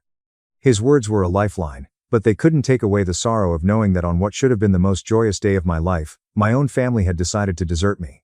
On my wedding day, I awoke to a happy ping from my phone. Half sleepy, I reached for it, hoping against hope that my family's plans had changed. Instead, my social media accounts were filled with photographs of Brooke's baby shower preparations. My mother shared a photo of baby-themed decor to commemorate the upcoming big occasion. My aunt is excited about the newest addition to our family. Even my father had done something unusual. He had shared a picture of the balloon arch he had allegedly spent the night building for the shower. Not a single message mentioned that it was also my wedding day. It was as if I no longer existed. "Turn that thing off," Madison murmured, removing the phone from my grasp. She had stayed in my hotel room with my other two bridesmaids, Brianna and Chloe. "Today is about you and Miles, and we're not going to let anything ruin it." The girls surrounding me with love and support while we prepared. Miles' mother, Patricia, came by with coffee and pastries and gave me a lengthy embrace. "I want you to know that George and I could not be happier to have you join our family today," she continued, her eyes warm. "And if there's anything you need, anything at all, we're here for you." The hair and makeup experts arrived, and for a few hours, I was able to lose myself in the process. The photographer took stunning images of us smiling, assisting one another with jewelry, and toasting with mimosas. However, when it was time to put on my outfit, the absence of my mother struck me hard. "I always thought she would be the one to help me with this," I whispered softly as Madison and Brianna slowly lifted the garment. "I know," Madison said, squeezing my hand, "but we've got you." The ceremony was scheduled for 4:30. We were in the church's bridal room at 4 p.m., when the wedding coordinator knocked on our door. "Haley, it's time to line up. Do you know who will walk you down the aisle?" the pastor is asking. Reality came rushing down. In the midst of the morning's activities, I had managed to ignore the fact that my father was not coming. Now, 25 minutes before my wedding, I felt the full weight of his absence. "I need a minute," I said, hurrying into the adjacent restroom. I locked the door behind me and finally allowed myself to cry, tears filling my body as I grasped the marble countertop for support. There came a gentle knock at the door. "Haley, it's me," Miles said. "You're not supposed to see me before the ceremony," I whispered through tears. "I don't care about it. Let me in, please." I unlocked the door, and there he was, my soon-to-be husband, gorgeous in his suit, his face concerned. "I'm sorry," he stated quickly, "I know this isn't how you pictured today." I muttered, "They really didn't come, not even one of them. How might they accomplish this?" Miles clasped my hand in his. "I don't know. But what I do know is that there is a church full of folks who did attend. People who adore us and wish to celebrate with us. And, most importantly, I am here. Haley, I will always be here. No matter what." I gazed into his eyes and saw only love and sincerity. At that time, I made a decision. "I'm going to walk myself down the aisle," I announced forcefully. "Are you sure?" "My dad offered to accompany you." "I am sure. This is my wedding day, and I'm going to go confidently toward my future, which includes you." Miles grinned and softly touched my cheek. "That is my brave girl. I'll be standing at the altar, counting the seconds until you become my wife." After he went, I fixed my makeup with the help of my bridesmaids. When the coordinator returned, I explained my strategy. "I'll be walking myself down the aisle," I announced with renewed confidence. The ceremony started. I waited in the entryway, as my bridesmaids went one by one. Then the wedding march began. The doors swung wide, and everyone's attention was drawn to me. I took a deep breath and started my solo trek. The first few steps were the most difficult, but as I walked forward, something inside me shifted. There was sadness, but also a strong sense of independence and strength. I was picking my route, both literally and metaphorically. Miles' expression as I approached was a mix of awe, love, and pride. When I approached him, he said quietly, "You are the most beautiful, bravest woman I have ever known." The ceremony was ideal in its simplicity. We exchanged vows that we had written ourselves, promising to support each other through life's joys and difficulties. When the pastor pronounced us husband and wife, the congregation erupted in genuine joy. The reception was held in a charmingly restored barn on the outskirts of town. Miles' family went above and beyond to ensure everything was perfect. His father delivered a moving toast, welcoming me into the family with open arms. Friends from all stages of our lives packed the dance floor. There was laughter. There were tears of joy. And there was so much love around us that my family's absence, while painful, did not define the day. Late that night, as Miles and I slow danced under the twinkling lights, I realized something significant. Family isn't just about blood relationships. It's about who shows up for you, who celebrates your triumphs and consoles you in your sorrows. Looking around at the people who had come to witness our union made me feel extremely blessed. Before we left the reception, I checked my phone one more time. No missed calls or messages from my parents or sister. It was as if they lived in a parallel universe where this watershed moment in my life never occurred. "Are you ready to go, Mrs. Pierce?" Miles inquired, using my newly married name for the first time. I put my phone in my purse and took his hand. "More than ready, Mr. Pierce." As we drove away through a shower of rose petals and well wishes, I made a silent promise to myself. This day taught me a valuable lesson about my worth and how to stand up for myself. It was a lesson I would never forget. Miles and I were supposed to leave for our 12-day honeymoon in Hawaii the morning after we married. We had an afternoon flight, which allowed us time for a leisurely breakfast and last-minute packing. "How are you feeling today?" Miles gently inquired as we sipped coffee in our hotel room. That was a loaded question. I was overjoyed to be his wife, still riding high from our lovely ceremony and reception. But beneath that joy flowed a current of pain so deep it felt physical, like a bruise on my heart. "Mixed," I replied honestly. "So happy about us, but sad about your family," he concluded for me. "It's okay to feel both things at once, you know." I nodded, thankful for his understanding. I keep checking my phone, thinking that one of them would have contacted me by now, a congratulations text, an apology, or anything. Nothing. Just more baby shower pictures on social media. It's as if my wedding never happened in their world. Miles squeezed my hand. "It's their loss, Haley, truly." I received an email notification while we were finishing up our packing. Our wedding photographer had worked all night to send us a preview collection of images. "A little gift for your honeymoon," she wrote. We sat side by side on the bed, scrolling through our photos. Regardless, they were stunning. Miles and I's love radiated through every frame. There were stunning photos of our first dance, cake cutting, and candid moments with friends. Then I saw it. My breath caught when I saw this photo. I was walking down the aisle alone. The photographer captured the exact moment I walked through the church doors. My face was a complex mixture of vulnerability and determination. You could see the empty front row seats where my family should have been, but you could also see the straight set of my shoulders and the way I clutched my bouquet with determination. In the background, slightly blurred but still visible, was Miles waiting at the altar, looking at me with such pure love that it seemed to illuminate the entire church. "This one," I whispered. "It's powerful," Miles agreed. "You look like a warrior bride." I studied the image for a long time, emotions swirling within me. Then I opened Instagram and uploaded the photo. My finger hovered over the caption field as I considered what to say. Finally, I wrote, "Yesterday, I married the love of my life. I walked myself down the aisle because my father, who promised he would be there, chose to attend my sister's baby shower instead. Not a single member of my family came to my wedding. The seats reserved for them remained empty.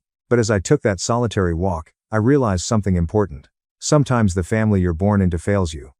But the family you choose lifts you up." Thank you to everyone who showed up, who celebrated with us, who filled our day with love. And to those who didn't come, I hope the baby shower was worth it. I tagged my parents, my sister, and several other family members who had chosen the shower over the wedding. Then, before I could overthink it, I hit share and put my phone away. "Are you sure about that?" Miles asked, concerned. "I'm sure," I replied. "I'm done pretending everything is fine." They made their choice public by plastering the baby shower all over social media. Now everyone can know about my day, too. We finished packing and headed to the airport. The flight to Hawaii was 5 hours long, and, as per Miles's suggestion, I put my phone in airplane mode, deciding to disconnect from the world for a while and focus on enjoying the beginning of our marriage. It wasn't until we landed in Maui 5 hours later that I turned my phone back on. Immediately, it began to buzz continuously, notifications flooding the screen faster than I could process them. 41 missed calls, 74 text messages, hundreds of Instagram notifications. My post had, in the parliament of social media, gone viral among our community. I scrolled through the text first. There were messages from my father.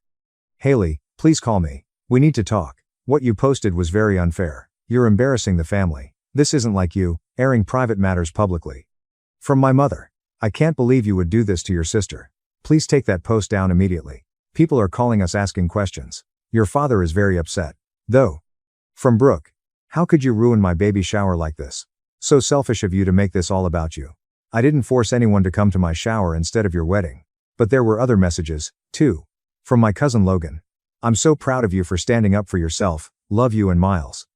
From my uncle Mark, my father's brother. "I had no idea the shower and wedding were the same day. Your dad told me you had changed your date. I would have been there, kiddo." From several extended family members expressing shock and dismay at what had happened. From high school friends and college roommates offering support.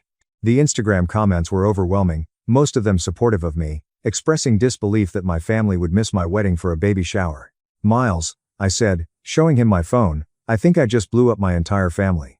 He looked at the flood of notifications and whistled low. "Looks like people have opinions. What do I do now?" "Nothing," he said firmly. "We're on our honeymoon. Your family made their choice. You shared your truth, and now we're going to spend 12 days enjoying paradise and each other. Whatever fallout there is can wait until we get back." He was correct. I silenced my phone, keeping it on only for emergencies, and immersed myself in the beauty of Hawaii and the joy of being newlyweds. We hiked to waterfalls, snorkeled in crystal clear waters, watched the sunrise from a volcano, and made love in our beachfront bungalow. For 12 days, I existed in a bubble of happiness, pushing thoughts of my family to the periphery. But, as our return flight approached, anxiety began to creep back in. I couldn't ignore reality forever. My Instagram post had forced a confrontation that was long overdue, and now I would have to face the consequences. The night before we left Hawaii, I finally looked at my phone properly. The missed calls had increased to over 120. The text messages had multiplied. There were emails, voicemails, direct messages on every platform. My family was in full panic mode. Not because they regretted missing my wedding, but because I had made their absence public. They're more upset about looking bad than about actually being bad, I told Miles as I showed him some of the messages. Are you surprised? He asked gently. I thought about it. No, I admitted. I'm not surprised at all. And that's the saddest part. We returned home on a Sunday afternoon, tanned, rested, and bracing for whatever storm awaited us. I had finally responded to my parents with a brief message saying I would meet them the following day at their house. I specified that I wanted all of us there. My parents, Brooke, and Ethan. Do you want me to come with you? Miles asked as I prepared to leave for my parents' house the next day. No, I said, though the thought of facing them alone made my stomach churn. This is something I need to do by myself. I'll be right here waiting when you get back. He promised, kissing me goodbye. The drive to my childhood home felt surreal. I had made this journey countless times before, but never with such a sense of dread and determination. As I pulled into the driveway, I noticed all the cars were already there, everyone was waiting for me. I took a deep breath, squared my shoulders, and walked in without knocking. The tension in the living room was palpable. My mother sat rigid on the edge of the sofa. My father paced by the window. Brooke was curled defensively in an armchair, with Ethan awkwardly perched on the arm beside her. Haley, my mother began immediately, her voice high and tight. Thank goodness you're here. We've been so worried. Worried? I repeated, remaining standing. About what exactly? About you, of course, she said, as if it were obvious. That post, the things people are saying. It's not like you to create such drama. And Gording. I didn't create the drama, I said calmly. I just refused to hide it. My father stopped pacing to face me. Do you have any idea what you've done? People are calling us terrible parents. Your mother can barely show her face at work. The judgment from everyone. I simply told the truth, I interrupted, that not a single member of my immediate family attended my wedding because you all chose to go to a baby shower instead. Are you saying that's not what happened? You're twisting things, Brooke interjected, her hand protectively over her now visibly pregnant belly, making it sound like we deliberately tried to hurt you. Didn't you? I asked, looking directly at her. You scheduled your shower on my wedding day when you could have picked literally any other day. It was the only day that worked for everyone, she insisted, repeating the excuse she had been using for weeks. Everyone except me, I pointed out. And apparently that didn't matter. Of course it mattered, my mother said, her voice pleading. We tried to find a solution that would work for everyone. No, I corrected her. You sought a solution that would work for Brooke. You even asked me to change my wedding date 12 days prior to the ceremony. We were in an impossible position, my father said defensively. No, Dad, you weren't. You were in an extremely simple position. Your daughter was getting married. You agreed to walk her down the aisle. Then you decided not to. There is nothing impossible about it. It was a choice.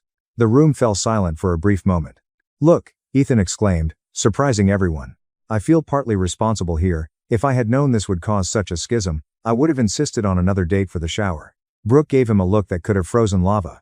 It's not your fault, Ethan, I said. You weren't the one making the decisions. Could we please move forward? My mother pleaded. What's done is done. We cannot change the past. You're correct. We cannot, I agreed. But before we can move forward, I need you all to understand something. I took out my phone and opened a recording application. I want to play you something. I pressed play, and my Aunt Janet's voice filled the room. Haley, I didn't realize your wedding and shower were on the same day until it was too late. Your mother informed me that you were fine with it and that you had resolved everything as a family. I played another recording, this time from my father's cousin Raymond. Your father informed us that you had postponed the wedding due to an issue with the venue. If I had known, I would not have missed it. I played recordings of relatives and family friends who had approached Miles' family at the reception, confused as to why my immediate family was not present, or who had contacted me after seeing my Instagram post. Everyone revealed the same thing. My family had deliberately misled others about the situation. You didn't just miss my wedding, I said as the final recording finished. You lied to everybody about why. You created a fiction in which I was okay with everything, and some of you even claimed my wedding date had changed. My mother had turned pale. My father could not meet my gaze. That's why people are angry, I said. Not because I shared something dramatic on social media, but because the truth was revealed. You were not in an impossible situation. You made a clear decision to prioritize Brooke, as you always have, and then lied to cover it up. That's not fair, Brooke said, tears welling in her eyes. You've always been jealous of me and the attention I receive, and now you're trying to turn everyone against me while I'm pregnant. This isn't about jealousy, I stated firmly. This is about respect and being treated as if I matter. Throughout my life, I've adapted my needs and desires to accommodate this family. I have been understanding, supportive, and patient. And the one single day that should have been about me, you couldn't give me that. We made a mistake, my father confessed, his voice breaking. A terrible mistake.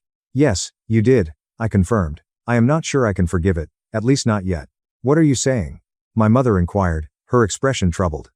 I'm saying that things will change starting now. I won't pretend everything is fine when it isn't. I will not accept being an afterthought in my own family.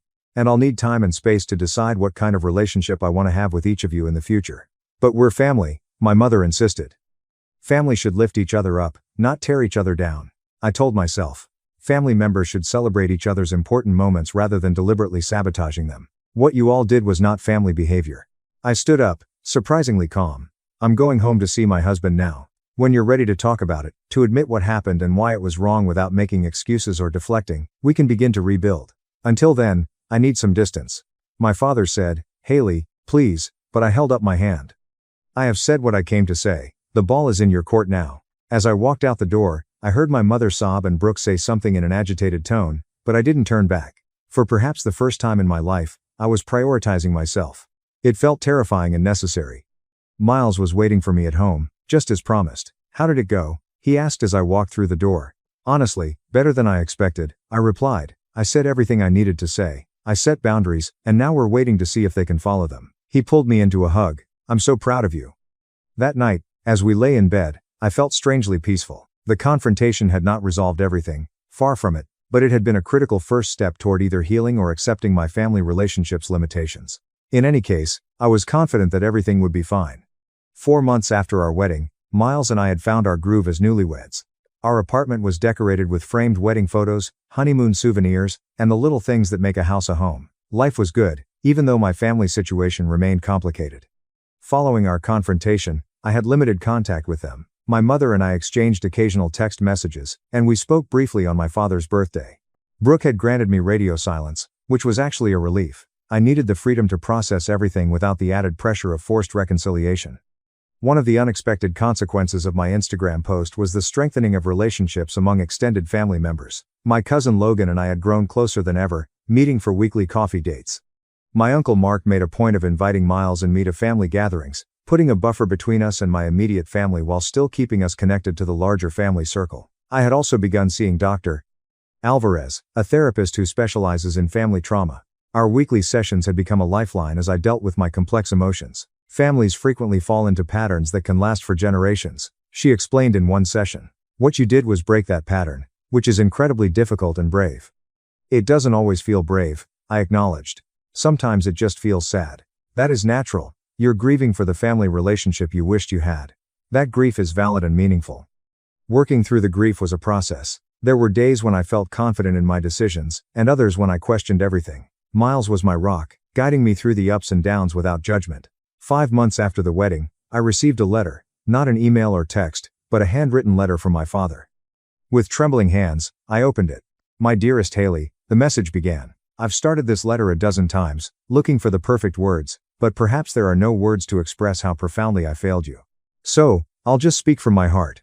I was wrong. It is completely wrong to miss your wedding. It's wrong to break my promise to walk you down the aisle. It was wrong to prioritize Brooke's baby shower. It is wrong to lie to family members about this. Simply wrong in every way a father can be wrong.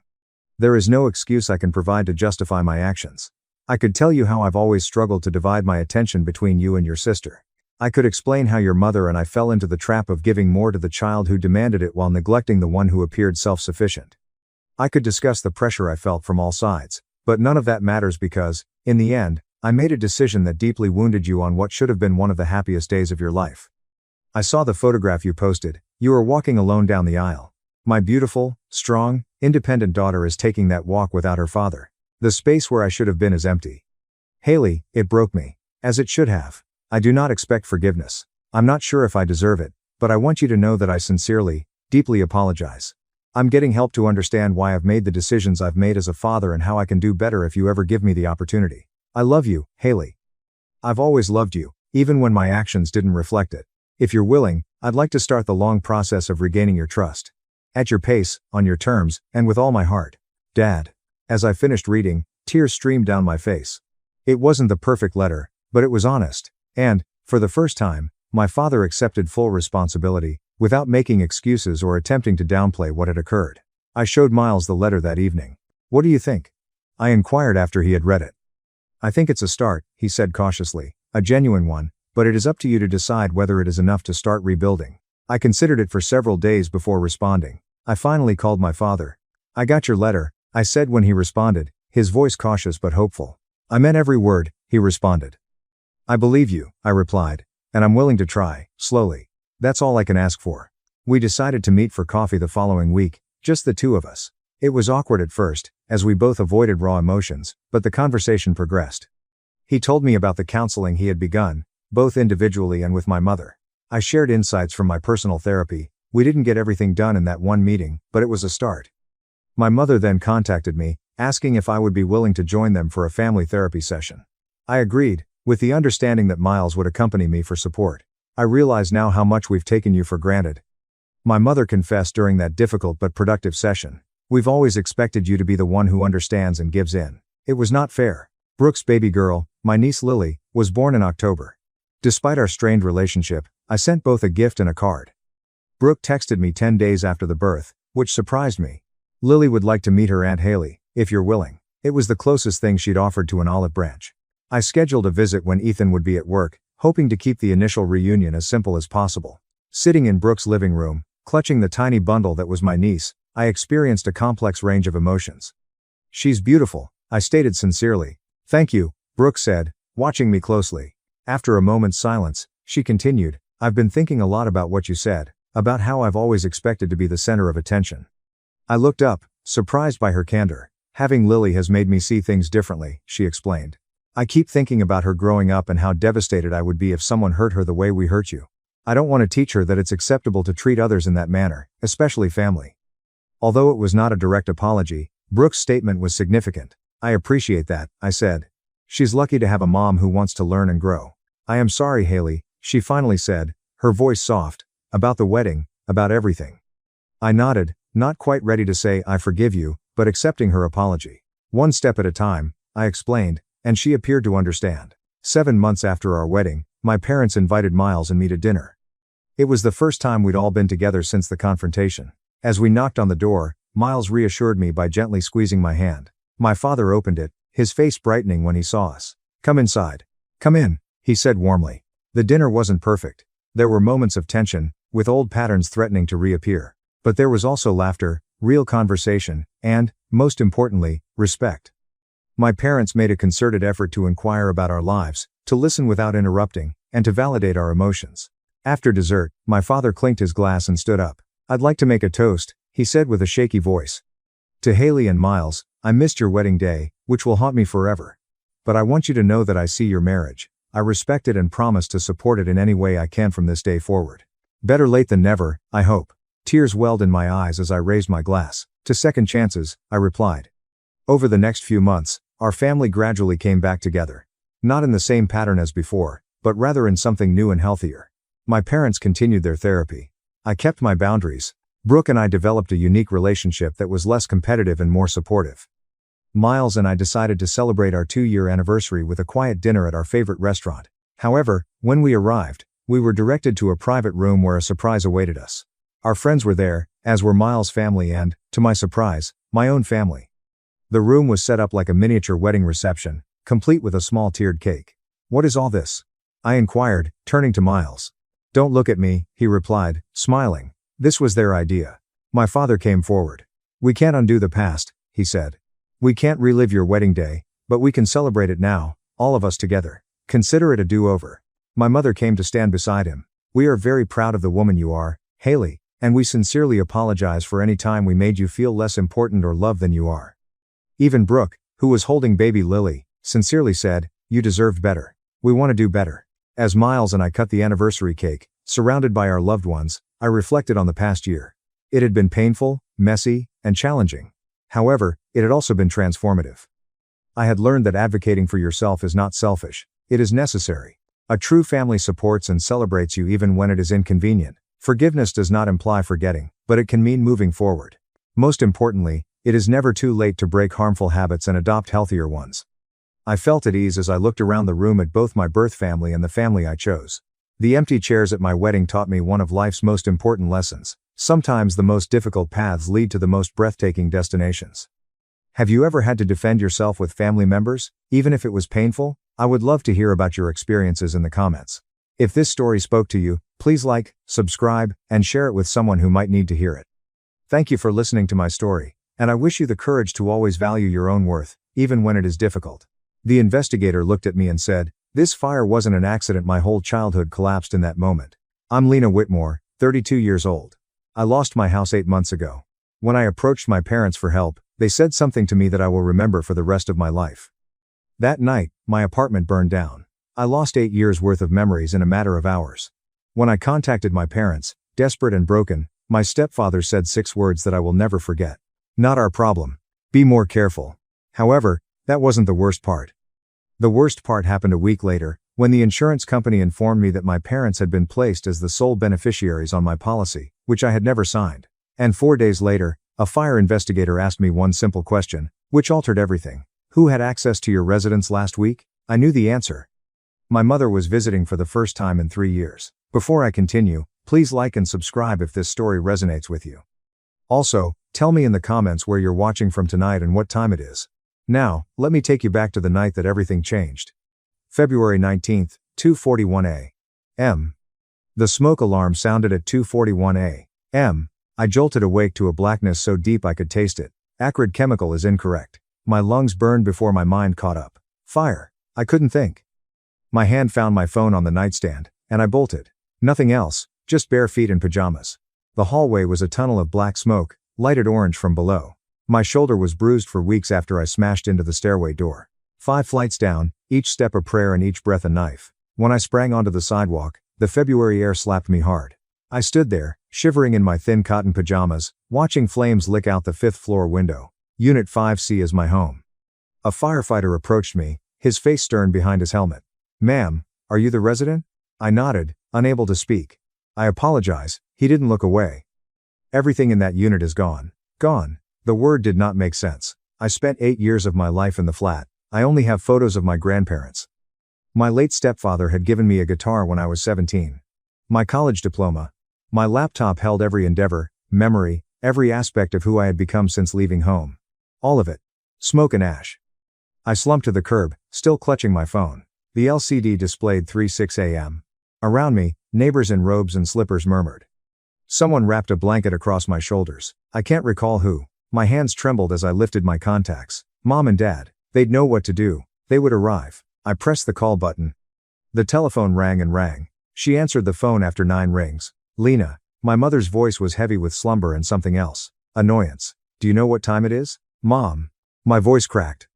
"There was fire. My apartment. Mom, I've lost everything. I don't have nowhere to go. I do not owe." A pause. Long. Empty. "That is unfortunate. Unfortunate."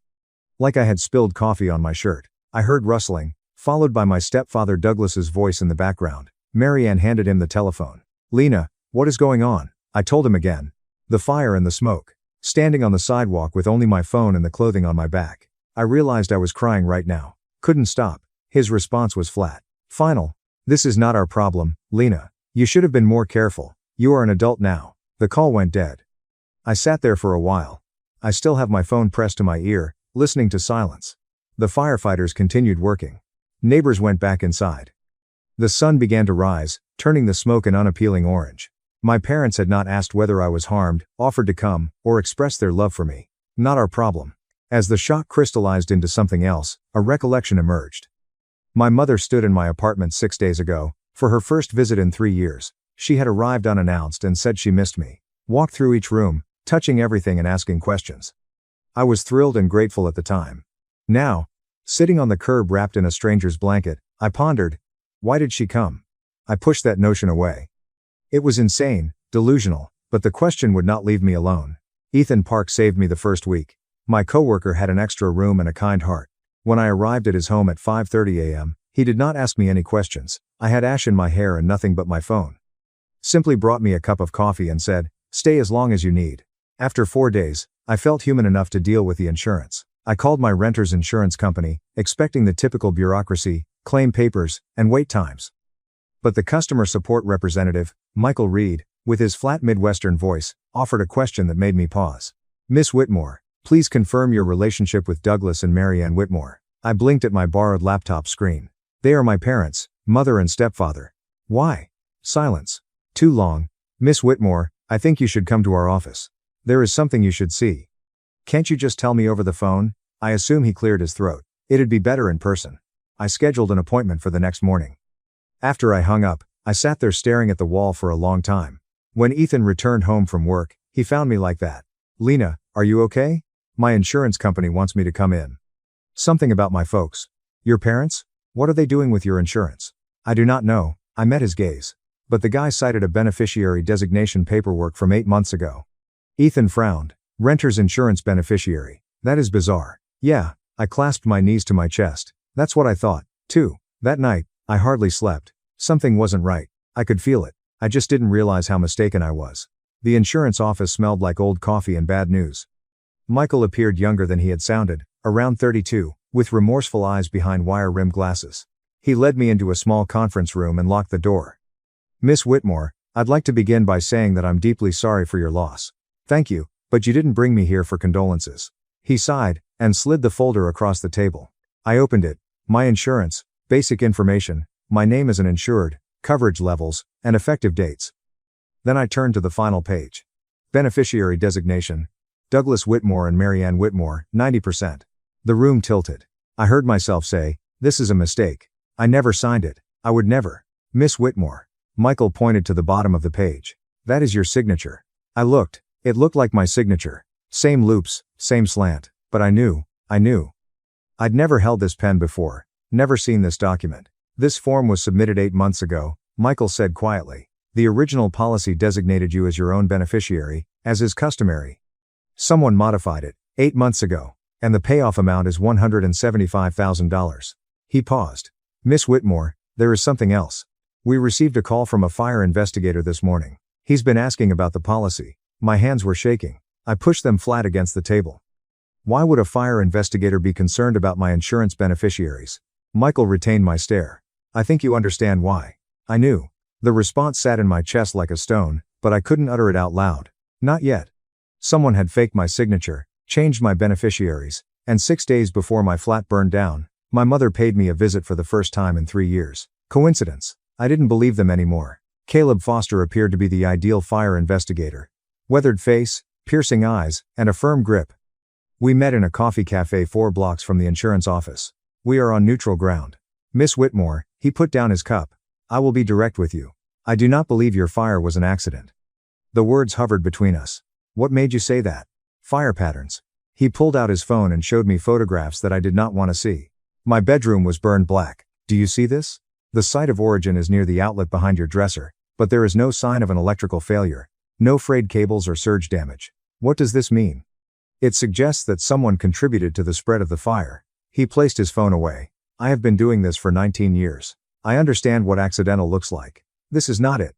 I curled my hands around my coffee cup for warmth. "So, what happens next?" I now ask inquiries. His eyes met me. "Who had access to your residence in the week before to the fire?" My heart stopped, then restarted too quickly. "I had a visitor 6 days earlier." "Who?" I made myself say it. "My mother." Caleb did not respond, only nodded slowly, like a puzzle piece clicking into place. I reviewed the building's entry logs. Electronic locks. They keep records. There were just 3 access entries to your apartment that week. You, and a woman who fits your mother's description. I could not talk. "Miss Whitmore, I haven't accused anyone yet." He leaned forward. "But I need you to understand that this inquiry is ongoing. If there's anything else, now is the time." I considered the insurance form, the falsified signature, and the $175,000. I mentioned that there might be anything else. That night, I called my mom.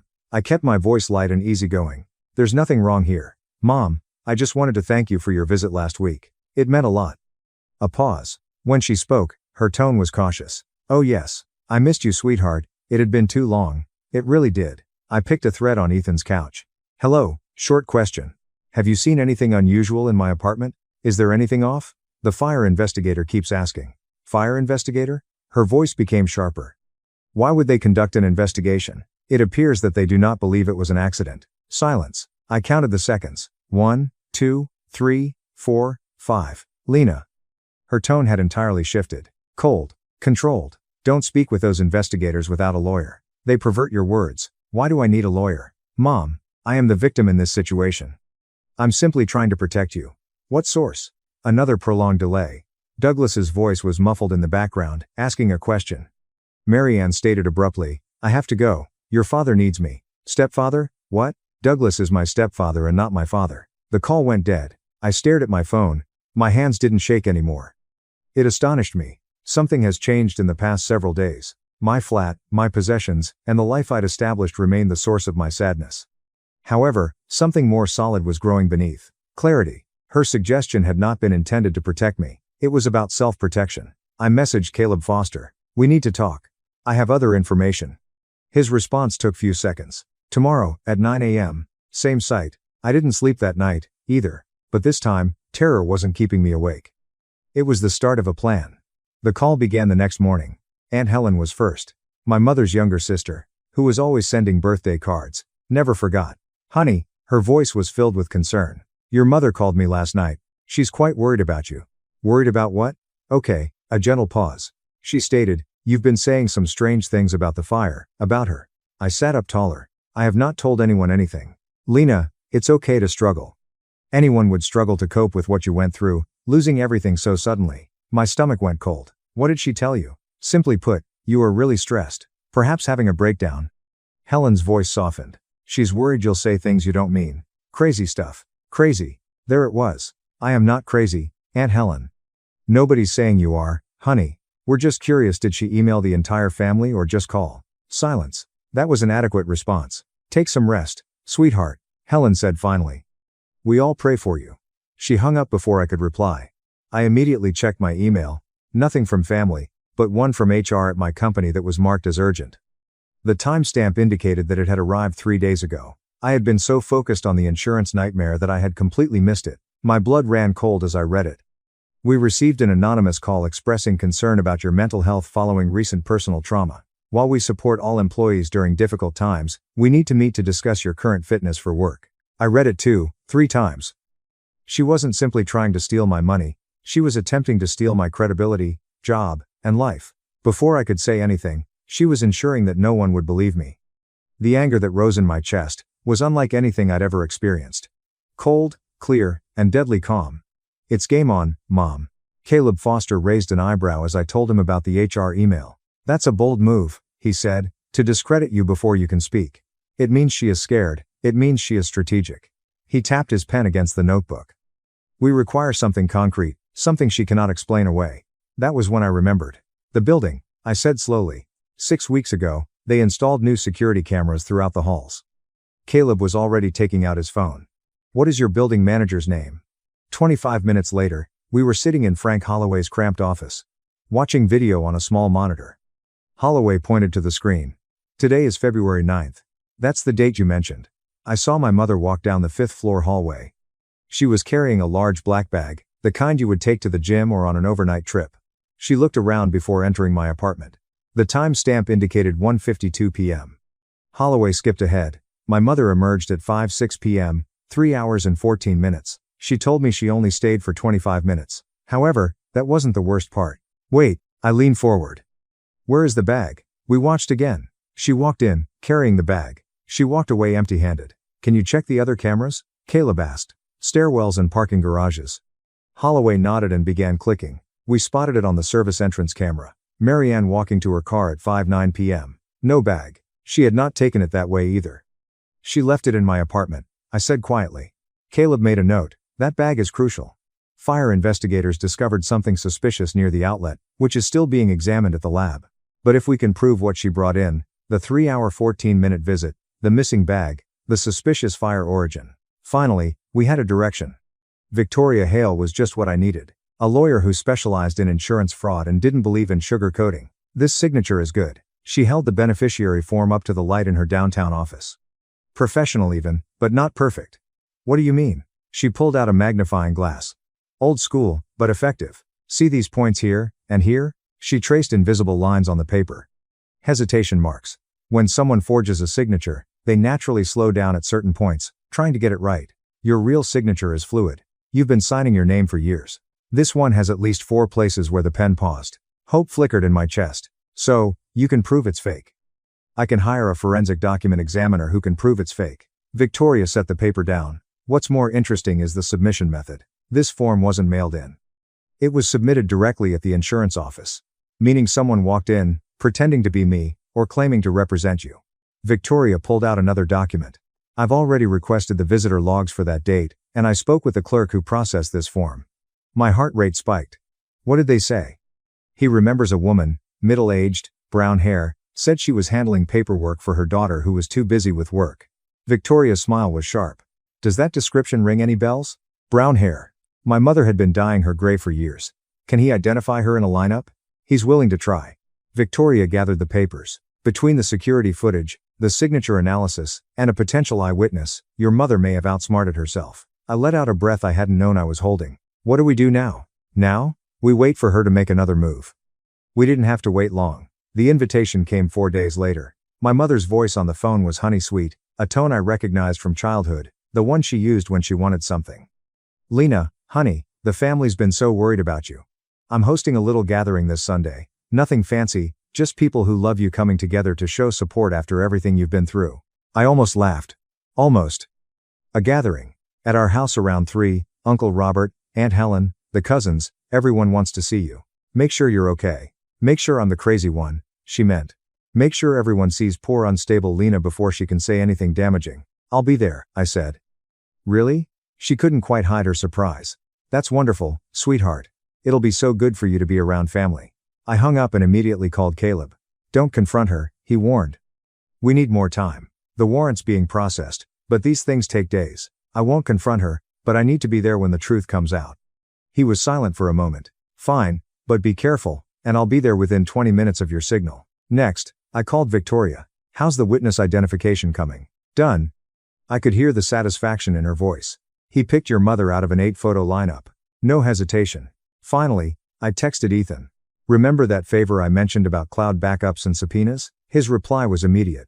Already on it. Legal process takes time, but I found something interesting. Call me. I looked at my phone.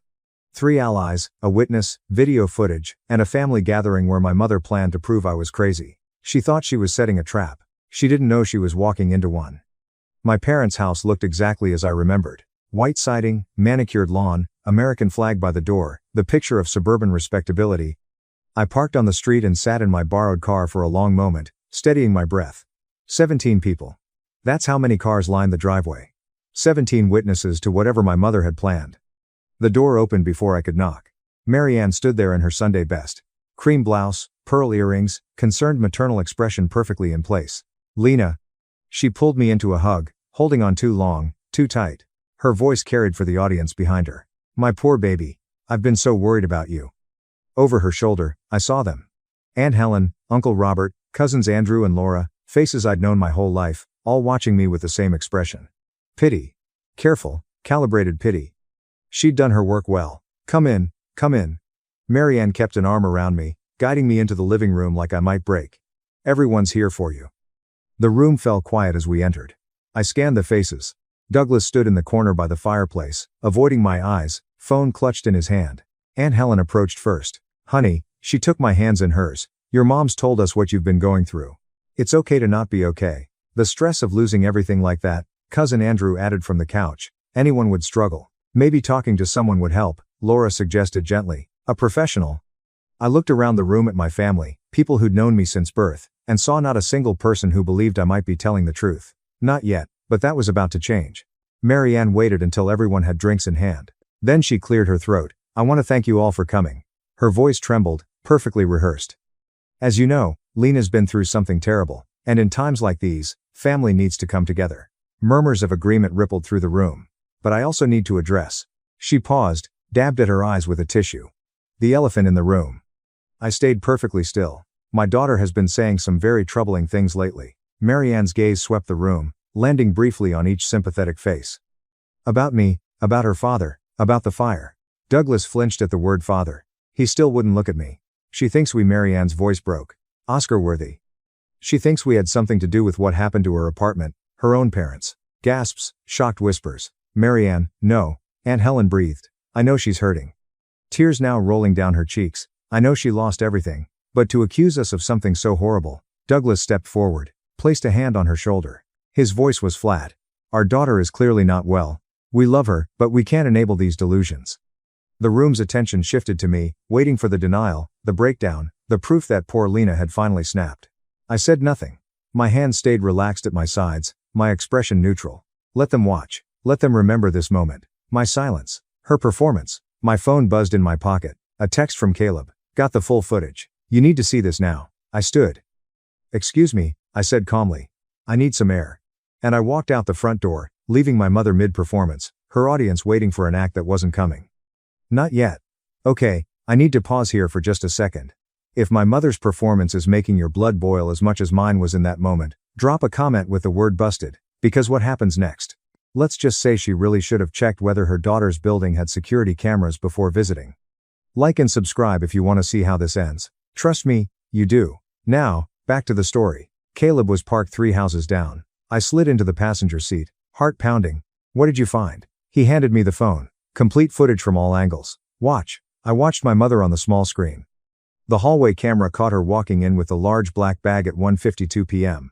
Walking out at 5:06 p.m., with nothing. Caleb estimated 3 hours and 14 minutes. She said you had 25 minutes. The bag. That's where things get interesting. He pulled out a photograph. Charred plastic and wire fragments. Fire investigators discovered this near the outlet. A digital timer is one into which you can plug appliances. My stomach dropped. We traced the serial number back to a batch sold at Holloway's Hardware, which is 4 miles from your parents' house. Another photograph appeared on his screen. Grainy security footage captured at a store checkout counter. Make a cash purchase 9 days before fire. The woman in the footage had brown hair, a familiar posture, and I recognized her purse. Is that we will need official identification? But yes. Caleb met my gaze. That is her. I looked back at my parents' house. Through the living room window, I could see shapes move. My family is probably still talking about how sad it is that Lena has lost her mind. My phone vibrated. Victoria. The witness identification came through. She spoke without preamble. Photo lineup. He chose Marianne. Without hesitation, he said he remembered her perfume. According to Channel 7, his mother wore it. I nearly smiled. My mother has one consistent vanity. Caleb. I turned to face him. How long before you can make an arrest? I submitted the warrant application 3 days ago, right after the witness ID arrived. Judge Morrison signed it this morning. He checked his watch. In 25 minutes, 2 officers will arrive to meet me here. He examined my face. What are your plans? I am going back inside. Lena, I will not confront her, but when you walk through that door, I want my family to know the truth. All at once. He hesitated and then nodded. After 25 minutes, we will end this. I sat in Caleb's car for another moment, gathering my thoughts.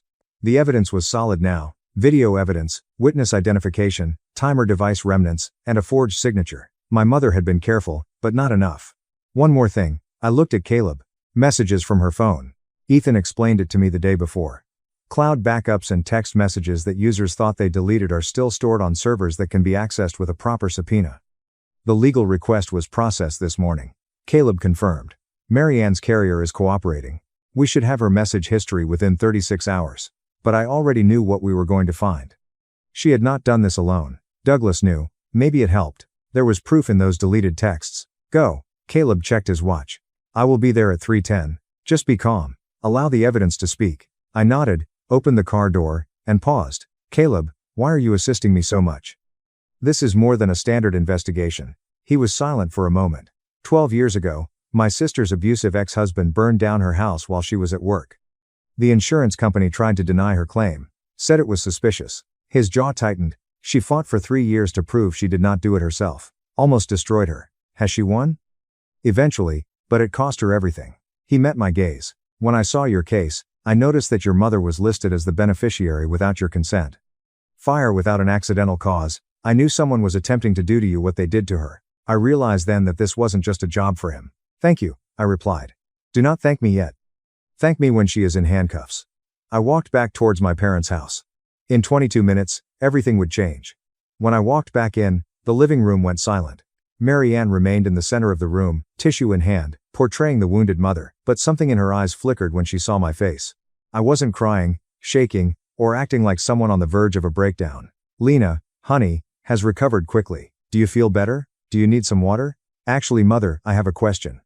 The room tensed. 17 pairs of eyes were fixed on me. When you came to my apartment last month, I kept my voice calm and conversational. Why did you stay for 3 hours and 14 minutes? You told me it was 25 minutes. Mary Ann blinked. What? I don't remember how long it was. Mom, the building has cameras. I took out my phone. I have the footage. Her expression changed for only a second. A flicker of cold beneath the maternal mask. Douglas straightened. Lena, that is enough. You are embarrassing yourself. What about the bag you brought? I continued to ignore him. The big black one. Where has it gone? Because you came in with it, but you walked away empty-handed. I'm not sure what you're talking about. Fire investigators do. The room was completely silent now. Aunt Helen's mouth hung open. Cousin Andrew had put down his drink. Even Douglas had stopped pretending to look at his phone. Lena. Mary Ann's voice had lost its sweetness. Steel is pure. I'm not sure what lies these investigators have been telling you, but her phone rang. Doug's phone rang at the same time. They looked at each other. Something passed between them. Fear, I realized. Real fear. Douglas looked at his screen. His face turned white. Mary Ann. His voice crackled. It is the police. The doorbell rang. Uncle Robert stood closest to the door. He opened it without thinking, still processing what had happened. Caleb Foster entered, badge visible on his belt. 2 uniformed officers flanked him. Mary Ann Whitmore. My mother did not move. For the first time in my life, I noticed her completely still and frozen, like an animal caught in headlights. Caleb Foster is a fire investigator. He moved across the room in 4 steps. You have been arrested on charges of 3rd-degree arson and insurance fraud. This is ridiculous. Mary Ann finally discovered her voice. It sounded shrill, nothing like her usual demeanor. Lena set me up. She's been planning for this. She is sick. Ma'am, you have the right to be silent. Caleb took her arm firmly, not roughly. Whatever you say can and will be used against you in a court of law. Don't you believe her? Mary Ann twisted towards the family. Mascara is starting to run. She is unstable. She has been making things up since the fire. You have the right to a lawyer. If you can't afford one will be provided to you. The handcuffs clicked into place. The sound echoed throughout the silent room.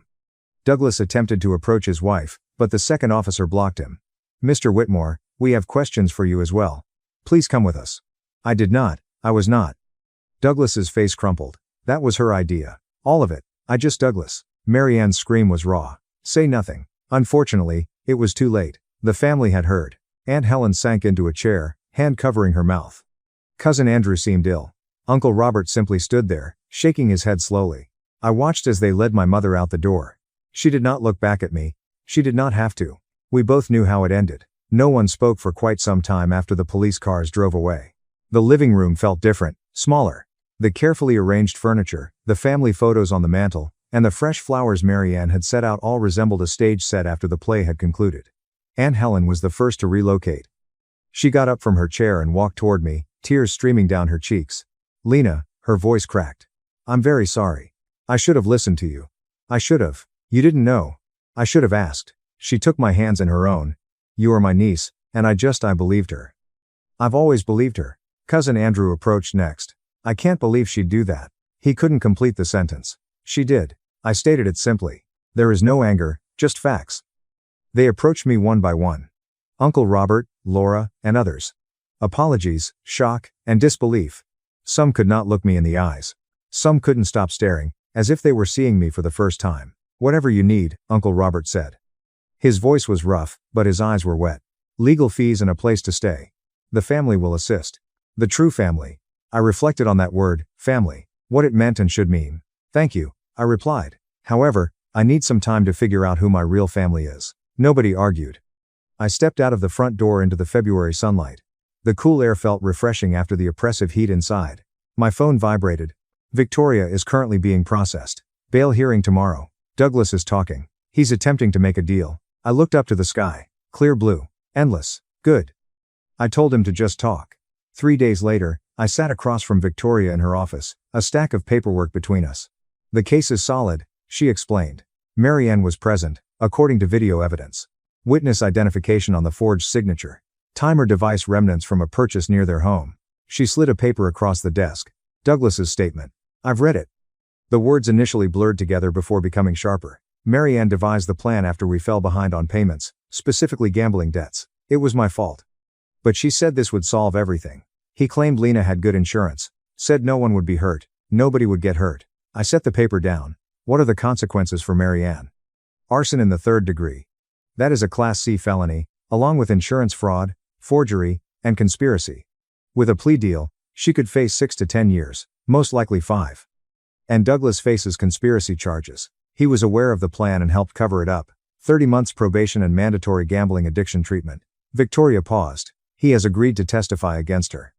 I nodded slowly. The insurance payout is already being redirected. You are the rightful beneficiary. They always were. The company is fully cooperating. $158,000, minus legal fees, should be in your account within 45 days. I thought about the money and what it represented. Everything I had lost was converted into a number. I asked for a restraining order against both of them. That can be arranged. And I want this kept quiet, no media frenzy.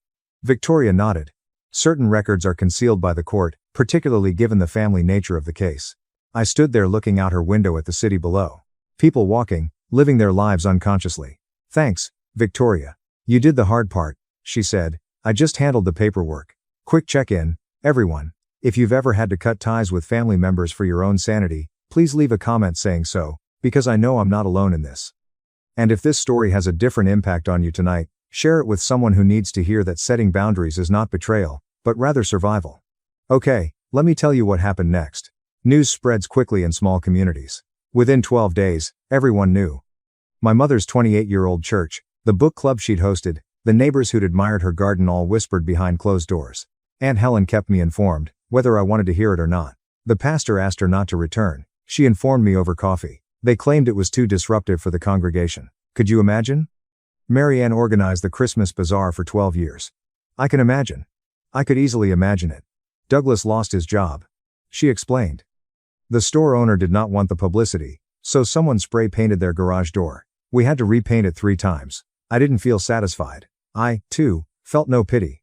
Just a hollow nothing. She's been calling everyone, Helen said, trying to explain that it was all a misunderstanding, that the evidence was planted, and that you manipulated the detectives.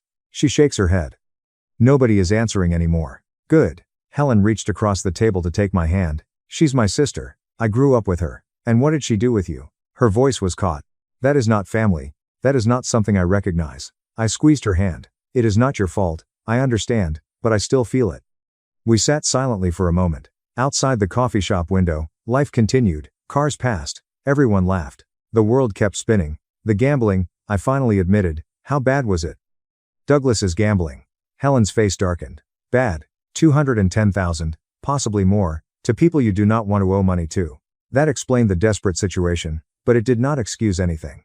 She thought she could fix it by destroying my life. She made an incorrect assumption. Indeed, she did. The court date fell on a gray Thursday in May. I sat in the back row of the courtroom, looking at my mother in her orange jumpsuit, her wrists cuffed in front of her. Her hair had grown out, with gray showing at the roots now. There are no salon appointments in county jail. She looked smaller and older than I remembered. She did not turn around to see if I was present. Perhaps she knew. Maybe she did not want to know. The judge read the charges. Arson in the 3rd degree, insurance fraud, forgery, and conspiracy to commit fraud. Every word landed like a stone. Mary Ann's attorney, a public defender, had negotiated a plea deal because Douglas couldn't afford anyone else. Guilty on all counts, with a reduced sentence recommendation. Mary Ann Whitmore, the judge, said, "You are hereby sentenced to 5 years in state prison, with parole eligibility after 3 years. 5 years. If my mother was released early, she would be 64 years old." I saw her shoulders shake, possibly because she was crying, or because the weight of it had finally hit her. Douglas's hearing was held separately because he had fully cooperated and testified against Mary Ann. The DA offered a deal. 16 months in county jail, suspended for 30 months, with 180 hours of community service and completion of a gambling addiction program. The judge made it perfectly clear. He would serve every day of the 16-month sentence for a single violation. His name will be on public record forever. Victoria and I met in the hallway following the sentencing. She stated that the insurance money had been cleared yesterday. $158,000 after legal fees. It's in your account. I nodded. The number felt abstract, meaningless. The restraining order was approved. She continued. Neither of them can contact you directly or through third parties for the next 12 years. Thank you. She studied my face. How do you feel? I thought about it. Really thought. Empty, I said finally, but free. She nodded like that made sense. It did. I started therapy 4 weeks after the trial. Dr. Naomi Okoro had kind eyes and a habit of asking questions I didn't want to answer, which meant she was exactly what I needed. Do you forgive them? She asked during our 5th session. I stared at the ceiling of her office, considering. Forgiveness isn't my job right now, I said finally. Healing is. She smiled. That's a healthy perspective. Is it? You're not forcing yourself into an emotion you don't feel. That's growth. Growth. Such a small word for such a massive shift. I moved into a new apartment in mid-May. Smaller than my old one, a studio in a quieter neighborhood, but it had good locks, a security system I chose myself, and no memories. Ethan helped me move in. Aunt Helen sent flowers. Uncle Robert dropped off a casserole, stood awkwardly in my tiny kitchen, and said, "Call if you need anything." I bought a new guitar, not the same brand as the one my late stepfather, my first stepfather, had given me. Nothing could replace that. But when I played it, I could almost hear him again.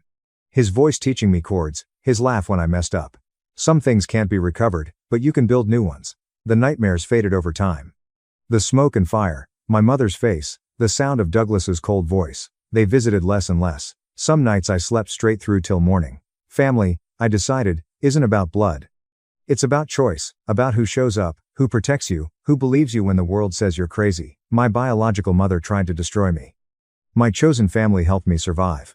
That was sufficient. That was everything. The letter arrived 10 weeks after the sentencing. I recognized the return address. State Women's Correctional Facility.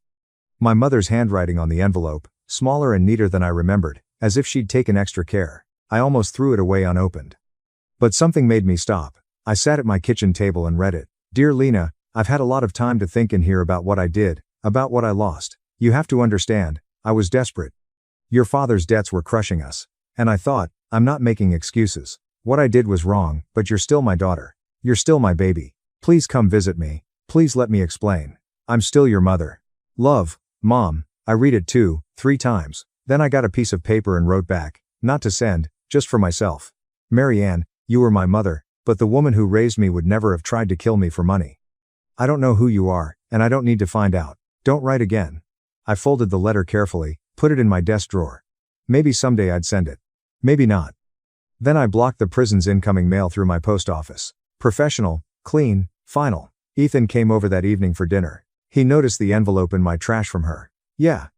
You okay? I thought about the question, really considered it. Better than okay, I said. I'm free. He smiled. You want help making dinner? Please. We cooked together in my tiny kitchen. Pasta with vegetables. Nothing fancy. Music playing softly from my new speaker. My new guitar leaning against the wall. It wasn't the life I'd planned, it was better. I'm sitting in my apartment now, looking out the window at the city lights. 8 months since the fire. 6 months since the trial. A lifetime since I stopped believing that family meant safety. Sometimes I think about what I lost. The photos that can't be reprinted. The guitar that sang with my stepfather's voice.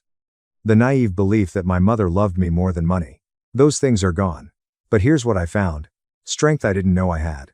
Friends who became family. The ability to trust my own instincts, even when everyone around me said I was wrong. Fire destroys. Everyone knows that. But what they don't tell you is that fire also reveals. It burns away the surface, the pretenses, the lies, the carefully constructed images, and shows you what's underneath. My mother's love was conditional. It always had been. The fire just finally showed me the price tag. If you're watching this, if you're in a family that makes you feel crazy for telling the truth, you're not crazy, you're awake. And being awake is terrifying at first. But it's also the beginning of freedom. I'm Lena Whitmore. I'm 32 years old. And my mother tried to burn down my apartment for insurance money. She failed. Not because I was smarter, not because I was lucky, but because I finally stopped protecting people who would never protect me. That's the hardest lesson and the most important one. You're allowed to save yourself, even from family. Especially from family. The fire took everything I owned, but it couldn't take who I am. And in the end, that's all that matters. Before I go, a few things this experience taught me. Trust is earned, not assumed. Even with family, your gut feeling exists for a reason. When something feels wrong, it probably is. And setting boundaries isn't abandoning family, it's protecting yourself from people who already abandoned you first. Thank you for staying until the end. If this story helped you feel less alone tonight, Drop a heart in the comments. If you know someone who needs to hear this, please share it with them.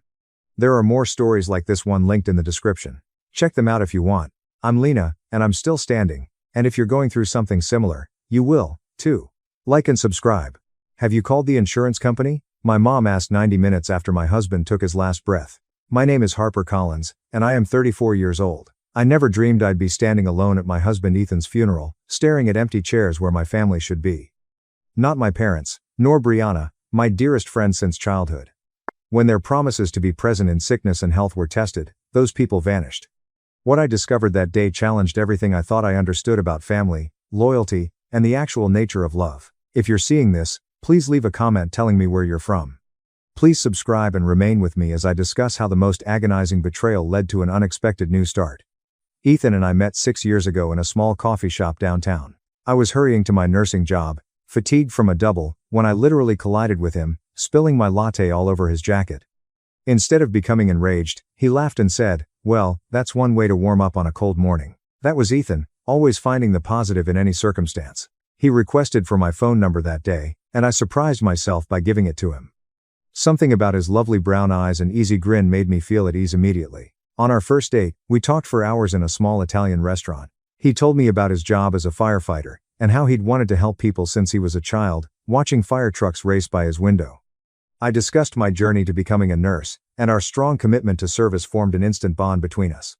Our romance progressed swiftly. Within 8 months, we were inseparable. Ethan offered going on a hike to our favorite vantage point above the city. The ring was simple, a solitaire that had belonged to his grandmother, but it was ideal for me. "I don't have much," he told me, "but everything I am is yours." When I called to give my parents the news, they were not pleased. My mother's first query concerned Ethan's income. "Firefighting isn't exactly a lucrative career, Harper," she replied, in that judgmental tone I was all too familiar with. My father was more forthright. "You could do better." They had always expected me to marry someone of status. A doctor from the hospital where I worked, perhaps, or a lawyer, someone who could give the lifestyle they believed I deserved. But Ethan offered something far more valuable: unconditional love and support. He encouraged me throughout my critical care nursing certification process, surprised me with study materials and bringing me meals on long evenings of preparation. He made me laugh even on my darkest days. Brianna, on the other hand, appeared supportive at first. She was my maid of honor during our tiny wedding ceremony, but she did express astonishment that I had selected such a modest setting when my parents had offered to pay for anything more expensive. What she didn't get was that Ethan and I wanted something intimate that reflected our personalities, not my parents' concept of a proper social statement. Following the wedding, we purchased a tiny craftsman-style house that required maintenance but had the ideal front porch where Ethan vowed we'd grow old together, drinking coffee and watching the neighborhood transform. We spent weekends painting walls and repairing flooring, gradually transforming the property into our home. We discussed having children someday, but we wanted to enjoy being newlyweds first. Ethan would return home after his shifts at the firehouse with stories that made me laugh and cry. I'd talk about the tiny wins and heartbreaks from my shifts in the ICU. We understood each other's work in a way that other couples do not. The erratic hours, the emotional toll, and the fact that you will always carry certain patients and their families with you. My parents kept a cordial but cold relationship with Ethan. They would occasionally invite us to dinner, but the conversation was awkward and formal. Ethan tried so hard, bringing nice gifts and asking sincere questions about their interests, but they never truly opened up to him. Brianna came by frequently in those early days, but she always appeared to make subtle comments about our modest lifestyle or Ethan's perilous job. During our 3rd year of marriage, I realized something was amiss. Ethan began to experience severe headaches, which would occasionally wake him up in the middle of the night. He dismissed them as stress or dehydration, which is typical of Ethan's tendency to minimize anything that would cause me concern. But then one day he called from work. His speech was slightly slurred, and he stated that he was feeling a little weird and would go home early. It was so unusual for him to abandon a shift that I sensed something was very wrong. As his headaches increased, he consented to consult a doctor. Even so, he joked on the way to the appointment, "It's probably just all those spicy wings catching up with me." That was our final typical day before everything changed. Before our vows of illness and health were put to the ultimate test. I was arranging supplies in the pharmaceutical room during my shift when my phone rang with a call from Ethan's captain. My heart sank. Calls from the firehouse during the day usually indicated that something had happened on the call. "Harper, this is Captain Reynolds. Ethan collapsed during the morning checks. The paramedics are bringing him to Mercy General right now. I don't recall dropping the tray of drugs. I don't recall my supervisor instructing me to leave. The next thing I remember is sprinting through the emergency room doors, still in my scrubs, desperately looking for my spouse. By the time I arrived, they had already taken him for a CT scan. I roamed the waiting room, calling my parents and Brianna, and left increasingly urgent voicemail messages. Brianna called back first, vowing to arrive right away. My folks ultimately texted that they were busy with an important dinner but sending prayers. Before the doctor said anything, her expression told me all I needed to know. The scan revealed a big lump in Ethan's brain, a grade 4 glioblastoma, the most aggressive and deadly type of brain cancer. With treatment, we're looking at maybe 14 to 18 months. She remarked gently. I'm so sorry. The room whirled around me. 14 to 18 months. Less than the time we spent redoing our kitchen. Less than the time we were married. There wasn't even enough time to have the children we talked about. I felt Brianna's arm around my shoulders as I sank into a chair, but her consolation seemed remote, as if it were happening to someone else. Ethan received the news with characteristic bravery. When I was finally able to see him, his first words were, "Hello, gorgeous. Don't appear too concerned. We've got this." Despite having surgical staples in his head from the biopsy, he was trying to console me. The first several weeks following diagnosis were a whirlwind of appointments, treatment plans, paperwork, radiation, chemotherapy, experimental protocols, and second views. Ethan attacked each one with dedication, studying possibilities and asking insightful questions that impressed his medical staff. Brianna first stepped up, bringing prepared dinners for our freezer and sitting with Ethan while I took a shower or snooze. "That's what best friends do," she added, embracing me close. "You'd do the same for me."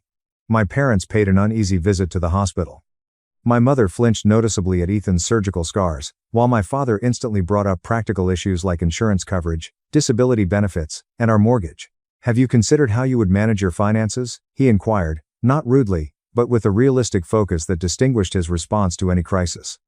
"You might need to sell the house if this goes on for too long." Even in his frail state, Ethan sought for my hand. "We've got good insurance through the department," he stated firmly, "and I've always been cautious with our savings.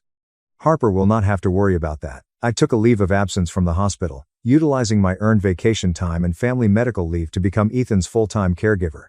Our living room was turned into a medical setting, with a hospital bed, oxygen tanks, and prescription regimens put on the refrigerator.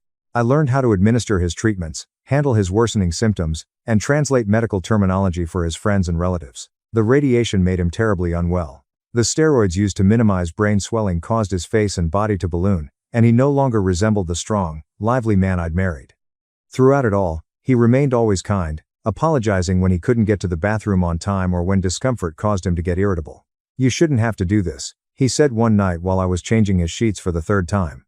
"You should be out living your life, not playing nurse to a dying man." I cautiously climbed into bed next to him, remembering his 4 lines. "This is exactly where I want to be," I assured him, "really. For better or worse." Remember how the financial hardship quickly became apparent, even with insurance. The co-pays, specialist prescriptions not covered by our plan, and adaptive equipment all mounted up quickly.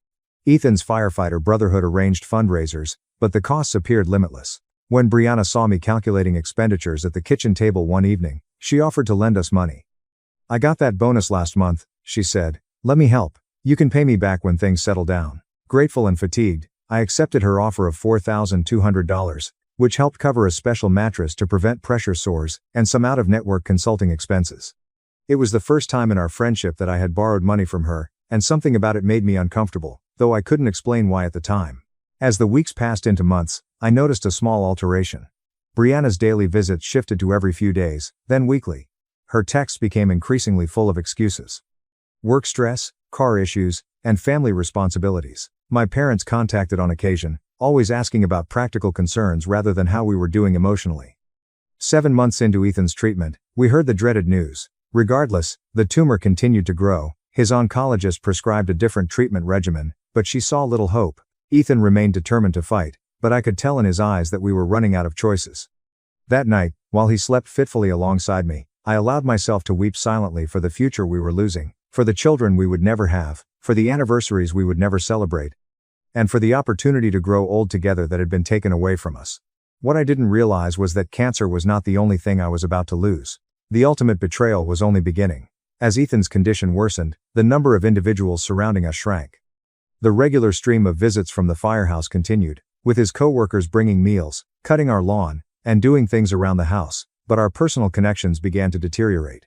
I first realized something was wrong when I borrowed Brianna's phone to contact the pharmacist while mine was charging. My mother sent a text notification. Have you spoken with Harper about what we discussed? Time is running out. My finger hovered above the message, and a horrible feeling developed in my gut. I returned the phone without opening it, assuming it was about a surprise to cheer us up or some practical assistance they were organizing. But a week later, I overheard a conversation that broke my comfy idea. Brianna had went onto our back patio to take a call without realizing the window was cracked wide. I've tried to bring it up, she said quietly, but it's never the right time. She is absolutely committed to him. No, I do not think she is thinking clearly about the future at all. Yes, I agree. She needs to start making arrangements for afterward. The word hung in the air, as if it were physically present. They had previously planned for Ethan's death and treated it as a predetermined certainty. While we were still fighting for everything we had that night, after giving Ethan his nightly pills and ensuring his comfort, I checked our shared bank account. Ethan's savings, which he had been accumulating since before we met, had shrunk dramatically. Medical costs consumed everything, despite insurance. What disturbed me the most was seeing a sequence of withdrawals I didn't recognize, including one for the exact amount I borrowed from Brianna, dated the day after she gave me the money. Had I completed these transactions and forgotten? With tiredness clouding my mind, everything appeared conceivable, but a niggling doubt lingered. Brianna visited the next day, bringing coffee and cakes, which she hadn't done in weeks. She was particularly interested in our financial position. Have you considered what you'll do with the house? She inquired casually as we sat at the kitchen table. It's a lot of space for just one person. Ethan's still here. I responded forcefully. We're not having this conversation. She rapidly backpedaled. Of course, I meant eventually. You know, practical considerations. Your parents mentioned that you might move back home for a while after. And now I knew my parents were involved in whatever conversations were taking place behind my back. I echoed what my parents had remarked. When exactly are you going to discuss me with my parents? She blushed. We are all concerned about you, Cass. We want to ensure that you are taken care of if things do not go as planned. 2 days later, I discovered an envelope of cash missing from Ethan's desk drawer. His fire department co-workers had raised funds to aid with expenditures. When I mentioned it to Brianna, she said I could have misplaced it or used it without remembering. Caregiver tiredness is real, she said with a compassionate grin that did not quite reach her eyes. You are fatigued. Perhaps it's time to look into a care center for Ethan. It is possible that your insurance may cover it, and you will be able to reclaim your life. Get my life back, as if my existence with Ethan, even in his illness, was an escape rather than the most essential thing in my universe. That evening, Ethan observed my attention when I assisted him with dinner. Even as his cognitive abilities deteriorated, he remained receptive to my feelings. What's going on in that beautiful mind? He inquired, his speech somewhat garbled due to the tumor's strain on his brain. I didn't want to burden him with my doubts. The thought that people we trusted could be taking advantage of our predicament was too hard to express. Instead, I told him a partial truth. I'm just observing that some people aren't dealing with your disease effectively. They're pulling away. Ethan nodded slowly. When people are unable to fix something, they become terrified. It makes them aware of their own mortality. He squeezed my hand with the little power he had left. But you stayed. You're all I need, Harper. The betrayals continued to pile in little increments. My mother called and suggested that I place away any important objects in the house for security before Ethan needed live-in nursing care. Brianna took my car for the weekend and returned it with an empty tank. A payment from Ethan's union benefit fund arrived and suddenly vanished from our mailbox during one of Brianna's visits. 9 months after Ethan's diagnosis, I faced Brianna directly. She'd canceled 4 trips in a row, each with increasingly complex justifications. When she finally arrived at our door with a lame story about car difficulty, I led her into the kitchen while Ethan napped. I need to ask you something, I explained, placing down 2 cups of coffee. The money you lent us. Did you retrieve it from our account? Her look shifted between astonishment and shame before settling on rehearsed concern. Harper, what exactly are you talking about? Why should I do that? Because the precise amount was removed the following day, and I did not make that transaction. She reached across the table for my hand, which I quickly drew away. Honey, you aren't thinking clearly. The stress is getting to you. Maybe you used it for one of Ethan's therapies but forgot. This happens. And the missing cash envelope and benefit check. Did I forget about these too? Brianna's expression darkened slightly. Do you accuse me of stealing from you? Before I could react, we heard Ethan's feeble plea from the bedroom. Brianna retrieved her purse as I rose to approach him. I think we both need some space, she remarked. Call me when you're feeling more yourself. She didn't return for 4 weeks. By then, Ethan's clear moments had become rare jewels. The tumor was encroaching on vital sections of his brain, impairing his speech, mobility, and occasionally his ability to recognize people. But at his clearest moments, his love remained unwavering. He would glance at me with the same warm brown eyes that had captivated me in the coffee shop and murmur, "Still the best thing that ever happened to me." My isolation worsened as friends from work stopped checking in. Their suffering from protracted illness creates an invisible barrier. My parents called less often. Their questions are always about practical things rather than emotional assistance. Brianna, when she did come, appeared to be inventorying our belongings with her eyes, as if she had already decided what may be valuable. What they didn't realize was that, no matter what, I wouldn't have exchanged a single day with Ethan. Even in the darkest circumstances, his bravery and kindness shine through. He apologized when he couldn't remember a word, how he continued to try to make me laugh with jokes he struggled to deliver. Even though he could hardly sit up, he insisted on celebrating our anniversary by presenting me with a hand-drawn card that simply read, "Forever." As winter transitioned to spring, I realized that the betrayal was more than just money or belongings. People were already erasing Ethan while he was still battling for his life, and they expected me to do the same. By the 13th month following diagnosis, Ethan's oncologist had verified what we already knew in our hearts. The treatments no longer worked. The tumor had migrated to other parts of his brain. Hospice was our next step. I informed the doctor that I would like to transition to home hospice. Ethan's hand was limp, but warm in mine. He wants to be in our home and in our bed. The hospice team arrived the next day. Elena, an angel of a nurse, is also a social worker and chaplain. They changed our bedroom into a serene environment, with a hospital bed positioned to stare out the window at the maple tree that was just beginning to bloom. They taught me about the dying process, comfort drugs, and symptoms to look for. "Call your family," Elena said gently. "Now is the time for goodbyes." That evening, I contacted my parents and left a message on my father's voicemail. "Dad, the doctors say it's time. If you and Mom wish to say farewell to Ethan, you should come within the next few days." He called back the next morning. "Your mother and I have a charity event this weekend, but we'll attempt to visit early next week. How are the finances doing? Have you spoken with your life insurance company yet?" The question hit me like a physical blow. "He hasn't died yet, Dad." Of course. Simply being practical. "You will have to make preparations soon." I hung up without responding and then called Brianna. "Oh, Cass," she murmured, her tone appropriately sad. "I will be there tomorrow. I promise. Do you want me to bring anything? Have you considered funeral homes yet?" Another individual skips ahead to Ethan's death, ignoring the sacred time we still had. "Just come and say goodbye," I answered bluntly. However, the next day, Brianna texted claiming she had a business issue and would arrive the next weekend. My parents left a voicemail regarding a scheduled difficulty with their country club event. As others who should have been there vanished, Ethan began the final leg of his journey with calm dignity. There were times of perplexity and anxiety, but also of complete clarity. During one such lucid period, 4 days after hospice began, Ethan requested that I bring him the lockbox from his closet. "We need to talk about something," he replied quietly. The box contained financial records, our wills, insurance policies, and a sealed envelope with my name on it. Ethan's hands trembled too much to grasp them, so I laid them across the bed beside him. "I made some adjustments," he added, waving weakly at the documents. "Last month when you went to see your aunt. I remembered the first time I left him with a hospice volunteer for a few hours of relief. I amended our will and modified my life insurance policy." He went on. "The house is paid off now." I looked at him, perplexed. "Paid off? Ethan? How is this possible?" A shadow of his former smile appeared on his face. "Firefighters take care of their own. The department's charitable fund. I did not want to inform you till it was finished. I didn't want you to worry about the house afterwards."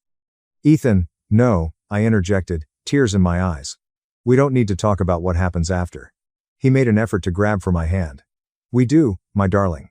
I need to know you'll be okay," he said, gesturing toward the envelope. "Read it when I'm gone. Promise me you'll read it alone." I nodded, unable to talk through tears. "And promise me something else," he whispered. "Promise to reconstruct. Find joy again. That is what will bring me peace. I couldn't picture joy without you," I admitted honestly. "You will," he said with startling force.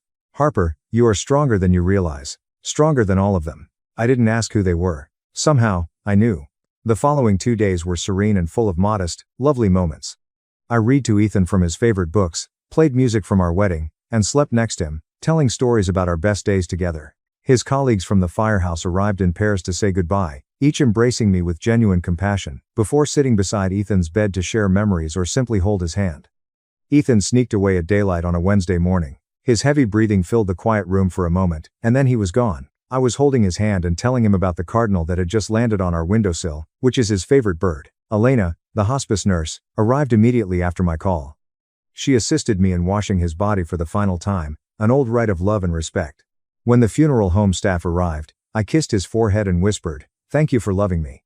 In the resulting silence, I called my parents and Brianna. My mother responded, her voice controlled. "Oh, Harper, I am so sorry. Your father and I will help with the arrangements." "Have you called your insurance company?" "Not yet, Mother." "Of course, dear. He died about 90 minutes ago. But these issues require immediate attention. We'll come by this afternoon." Brianna responded similarly. "I'll come right over. Do you have the policy information? I can assist you with phone calls." Rather than accepting their offers, I called Ethan's captain, who arrived in 40 minutes. He sat with me at the kitchen table, assisted me in making the necessary phone calls, and inquired about Ethan's funeral wishes. "A firefighter service," I explained. "At the Oak Tree and Memorial Park, where we used to picnic, the department chaplain assisted me in organizing everything." Ethan's colleagues organized a lovely service that included traditions honoring fallen firefighters, a ceremonial bell, a final radio call, and his boots and helmet displayed in the front. The funeral home provided chairs for 60 people. I reserved front row seats for my parents and Brianna. That evening, alone in our home for the first time, I opened the envelope Ethan had left for me. There was a letter and additional documents inside. "My dear Harper," it all started with Ethan's careful handwriting. "If you're reading this, I've gotten ahead of you, which was always my biggest fear. Not death, but leaving you alone. But you won't stay alone for long. You have too much love to give and too bright a spirit to be alone. I need to tell you something I couldn't say while I was still with you. I've been concerned about your parents and Brianna for quite some time. When I was first diagnosed, I overheard your mother and Brianna discussing my life insurance policy. A conversation they should not have had. Brianna was looking through our financial papers one day while you were napping. And as for the missing money, I saw her take the envelope from my desk while she thought I was sleeping. I didn't tell you because you needed their support, and I hoped I was wrong. However, as time passed, I became convinced that they were planning to profit from my death. That's why I made changes to keep you safe. The house has now been paid in full. My life insurance policy names only you as the beneficiary, with specific instructions that prevent anyone else from accessing it. I've arranged for a financial advisor, Graham Pierce, whose card is enclosed, to assist you with everything. I hate leaving you with this burden of knowledge, but I had to protect you one more time. Trust your instincts about who should have a place in your life moving forward. You deserve to be loved for your beautiful heart rather than for what you can give them. Ethan, I love you forever." Bank statements were attached, showing unauthorized access attempts to our accounts made using Brianna's email address. There were also copies of text messages between my mother and Brianna discussing the large insurance payout and how to guide Harper towards smart investments that they could assist with. As the truth of their betrayal became clear, I discovered Ethan's journal. Just 3 months ago, he wrote, "Harper doesn't see it yet, but they're circling like vultures. Brianna keeps springing up the house. Her parents have called 4 times to inquire about my insurance. They see her as an ATM that they will be able to use when I am gone. I need to find a way to protect her without breaking her heart." That night, I wept not only for Ethan's death, but also for the added burden he'd carried, knowing that people who should have supported us were instead plotting to profit from his death. The next morning, I made coffee, sat on our front porch, and planned the funeral, anticipating the final betrayal that I now knew was inevitable. The day of Ethan's funeral brought perfect spring weather, sunshine, and a gentle breeze that rustled the oak leaves above the gathering area in Memorial Park. I'd spent the previous day in a fog of grief and preparation, coordinating with the funeral director and accepting food deliveries from neighbors and Ethan's co-workers to fill our refrigerator and countertops. I wore a simple black dress that Ethan had always preferred, pearl earrings he had given me for our first anniversary, and his wedding ring on a chain around my neck. Mr. Whitaker, the funeral director, arrived promptly at 9:30 a.m., and assessed my emotional state with kind eyes. "Do any family members accompany you in the family car?" he asked gently. "No," I responded. "They'll meet us there," was what I had been told. My parents had called the night before, promising to arrive early to help greet guests.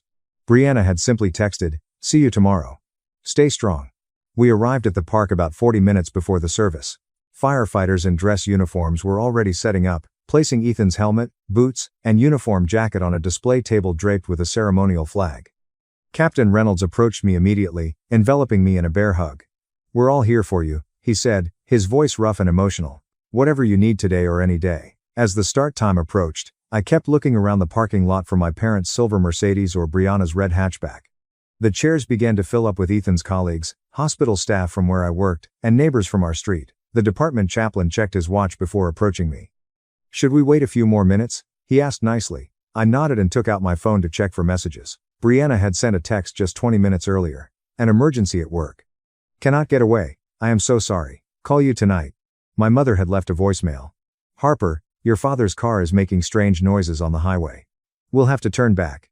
"So disappointing. We've called a mechanic, but they won't arrive in time. Please call us whenever you are able. There's no real emergency. There was no serious car trouble. Please excuse the thin tissue paper delivered at the last possible moment. We should start, I told the chaplain, putting my phone back in my purse. As I took my seat in the front row, the empty space beside me felt like a physical presence. 4 empty chairs where my parents and best friend should have sat. Behind me, I could hear murmurs of people noticing and wondering. The pitying glances were almost as bad as the abandonment itself. The service began with the ceremonial ringing of a bell, which signifies a firefighter's final call. Ethan's captain mentioned his bravery, dedication to service, and unfailing kindness. Fellow firefighters told me stories that made me laugh through tears. Ethan's infamous chili was so hot that it cleared the firehouse. His tendency to take in stray animals until we could find them homes. His unending patience while teaching new recruits. I had prepared remarks, but I wasn't sure if I could get through them without breaking down. When the time came, I approached the small podium with surprisingly stable legs. Ethan once told me, and my voice grew stronger than I expected, that love isn't what you say, but what you do. It is showing up. It entails being present in difficult situations as well as in happy ones.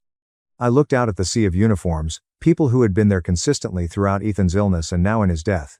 Each of you showed us that kind of love during the most difficult year of our lives. I talked about Ethan's courage, his never-failing sense of humor, and his complete lack of self-pity in the face of adversity. I did not mention the empty chairs beside me. I did not need to. Their absence spoke volumes.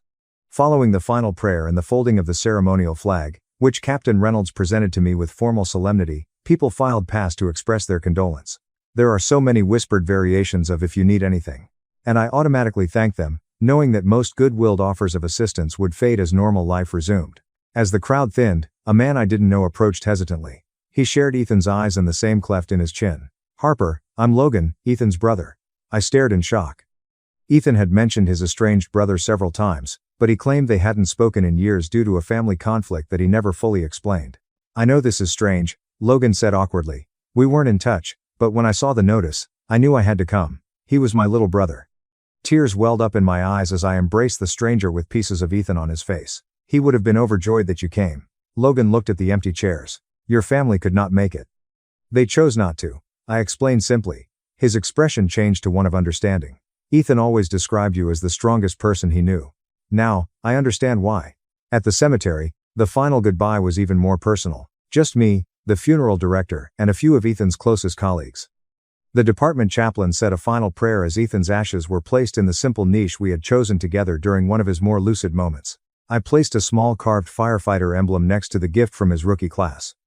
The fire captain had planned a reception at the station afterward, but I couldn't take any more sympathy or questions about my absent family. Instead, I asked Mr. Whitaker to drive me home. "Is anyone meeting you there?" he asked with genuine concern. "You should not be alone tonight." "I'll be fine," I assured him, though I wasn't sure that was correct. As I climbed the stairs to our empty house, I recalled Ethan's words from earlier in his illness.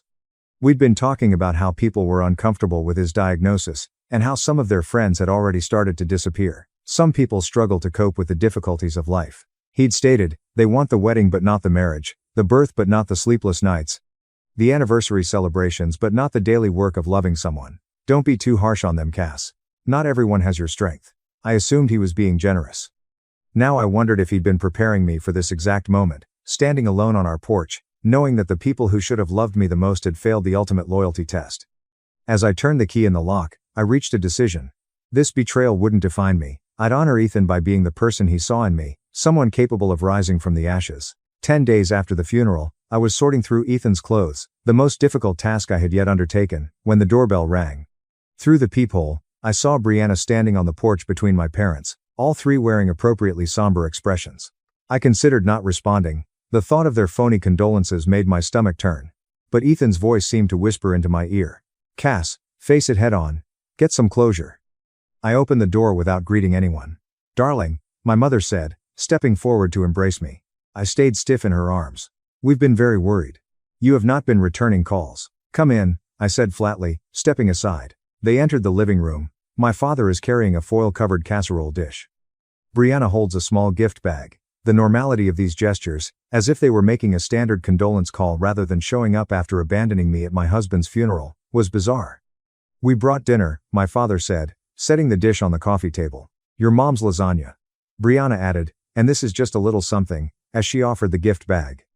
A remembrance necklace featuring Ethan's birthstone. I accepted neither. Why are you here? My mother seemed taken aback. We're here to check on you, Harper. We have been concerned. I am very concerned that none of you attended Ethan's funeral. An uncomfortable silence fell. My dad cleared his throat. This was unfortunate. Your mother explained that there was car trouble. Do not, I interrupted. Do not insult me with more lies. Brianna stepped forward, her expression earnest. Cass, I actually had a work emergency. My boss would not allow me to leave. I felt horrible. It was terrible enough to text rather than call 20 minutes before the service. My mother sat uninvited on the sofa. Darling, we understand your grief, but there is no need for this hostility. We're here to help you make plans and move forward. Arrangements. Yes, my father said, assessing the living room. This house is too large for just you. We believe you should sell while the market is good. You could return home until you get back on your feet. Brianna nodded enthusiastically, and I've been looking into financial advisors for when the insurance settlement comes through. There are some great investment opportunities there that could really grow Ethan's legacy. The true purpose of their visit was revealed, not to comfort me, but to position themselves to benefit from Ethan's death. When did you intend to discuss the insurance with me? I asked quietly. Before or after you pretended to be concerned about how I was doing? Brianna cast a nervous glance at my parents. All we want is to help you make good decisions. Grief can impair judgment. My father leaned forward. Have you filed your claim yet? These companies can move slowly if you don't keep up with them. Actually, I said, walking to Ethan's desk and removing a folder, I have some questions for all of you first. I spread out copies of the documents that Ethan had left me. Brianna's bank records show her attempts to access our accounts, as well as text messages between her and my parents about how to manage my expected inheritance. Do you want to explain these? Brianna's face lost its color. My mother's mouth opened and closed silently. My father was the one who recovered first. Where did you get this? Have you been spying on us? Ethan found them. He knew exactly what you were doing. That is absurd. My mother protested. We were just trying to protect you. Your husband made questionable financial decisions while he was ill. His cognitive abilities were impacted by the medication. Ethan was more composed on his worst day than you are on your best, I replied, my voice shaking with rage. He recognized exactly who you were. Brianna began to cry, tears that had previously moved me but now appeared as manufactured as her friendship. Cass, you are twisting everything. We were concerned about you being taken advantage of. Ethan was not thinking clearly near the end. Is this why you took the money from his desk? To protect me? She flinched. I borrowed it. I was going to repay it. And the benefit check that vanished from our mail. I never touched any check, she insisted. But her eyes shifted away. My father rose abruptly. This is ridiculous. We came here to help you, but you're treating us like criminals. That firefighter filled your head with paranoid nonsense. That firefighter, I said, my voice dead calm, was my husband. He protected me until his last breath, even from you. I took out the final documents, Ethan's updated will and insurance policy. He changed everything. You are aware that the house has been paid in full. The insurance policy names only me as the beneficiary, with specific provisions prohibiting any transfers to family members for 7 years. My mother gave a gasp. He can't do it. He did. He ensured that you couldn't manipulate me while I was grieving. My father's face darkened with anger. That's our gratitude for everything we've done. What exactly did you do, Dad? You did not assist during his illness. You didn't even attend his funeral. He was never suitable for you. My mother blurted. A firefighter. You could have married a doctor, had financial security, and achieved social standing. Instead, you committed to a man with a dangerous job and a mediocre salary. Finally, we have the truth. I almost appreciated her candor after so many lies. Ethan was worth 100 of you, I remarked quietly. He understood what family truly meant. It is not about status or money, it is about showing up. It's about love without conditions. Brianna made one final attempt. Cass, you aren't thinking clearly. Grief affects people in various ways. We care about you, we just want the best. What's best for me is to never see any of you again, I interrupted. Ethan left me with everything I needed, including the clarity to see who truly loved me and who saw me as a money-making opportunity. My father's expression hardened. Harper, you'll regret this. When the grief subsides and you're alone in this large house filled with memories, you'll need your family. I have family, I said. None of them are in this room. I approached the door and held it open. Please leave my home and do not return. Any further communication can be routed through my lawyer. They departed in stunned silence. My mother pausing at the door with tears in her eyes that might have been genuine remorse or simply the frustration of a plan thwarted. Regardless, it was too late. As I closed the door behind them, a strange feeling washed over me. Not the crushing loneliness I had anticipated, but something that felt remarkably like freedom. The first night after confronting my parents and Brianna, I slept better than I had since Ethan's diagnosis. There was something clarifying about telling the truth and no longer having to make excuses for people who had never earned my loyalty. The next morning, I woke to sunlight streaming through the bedroom window and made a decision. I would take Ethan's final gift to me, the freedom from financial worry, and use it to rebuild my life with intention. I started with small steps. I returned to work part-time in the ICU, where my co-workers greeted me with compassion and space to recover. Many had attended Ethan's funeral and knew about my family's absence, but no one pressed for explanations. Instead, they covered my shifts when grief hit unexpectedly, brought coffee during long nights, and shared their own stories of loss and recovery. Captain Reynolds and the firefighters from Ethan's station remained present in my life in ways I hadn't anticipated. They showed up regularly to mow the lawn, fix a leaking faucet, or simply share a meal and stories about Ethan. They became the family that had been there all along, hiding in plain sight. "Ethan made us promise to look out for you," Reynolds told me one evening as he repaired our deck railing, "but honestly, we'd have done it anyway. You're one of ours now." 4 months after the funeral, I met with Graham Pierce, the financial advisor Ethan had selected. He helped me establish a foundation in Ethan's name that would provide scholarships for children of firefighters. It felt right to honor his legacy of service by supporting the next generation. "Your husband was incredibly thorough," Graham commented as we finalized the paperwork. "He really thought of everything to make this transition smoother for you." "That was Ethan," I said, smiling through tears, always taking care of others.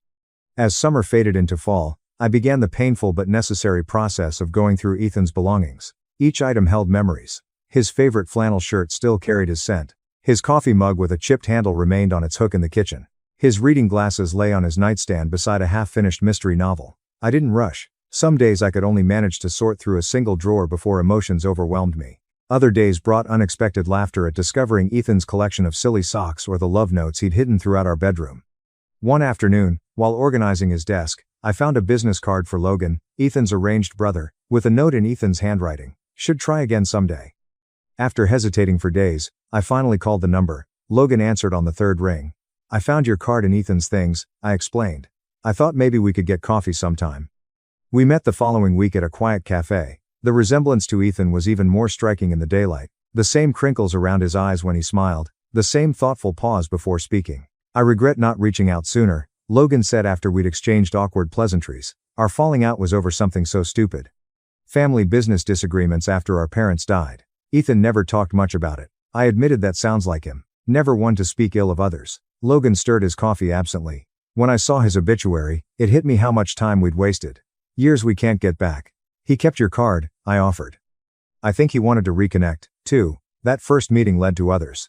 Logan shared stories of Ethan as a child. His fearlessness, his protective nature, his determination to become a firefighter despite their parents' objections.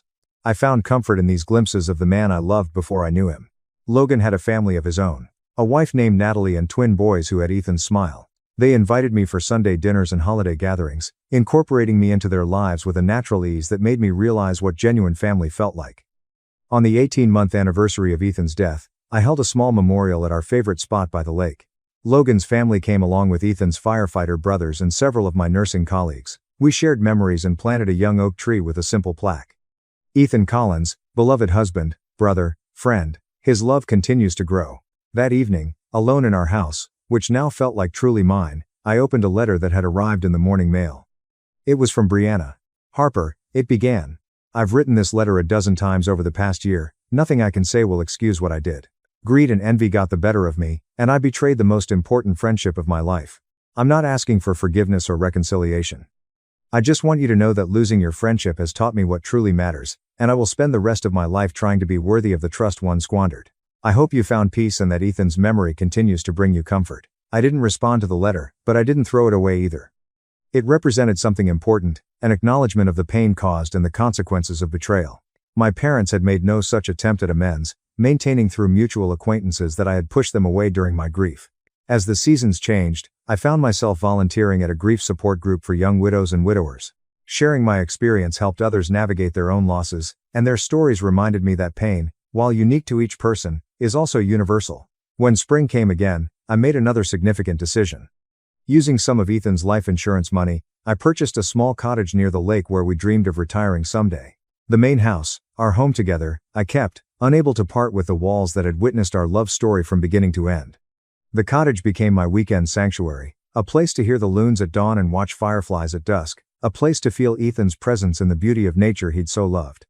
You were right, I whispered to him one evening as I sat on the dock, feet dangling in the cool water. I did find joy again. Not the same joy we had, but something new that honors what we shared.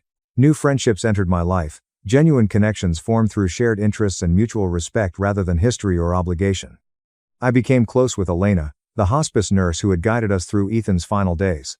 Discovering in her a kindred spirit who understood both loss and resilience, I resumed nursing full-time, but switched to hospice care, drawing on my experience to comfort families navigating their own journeys through grief.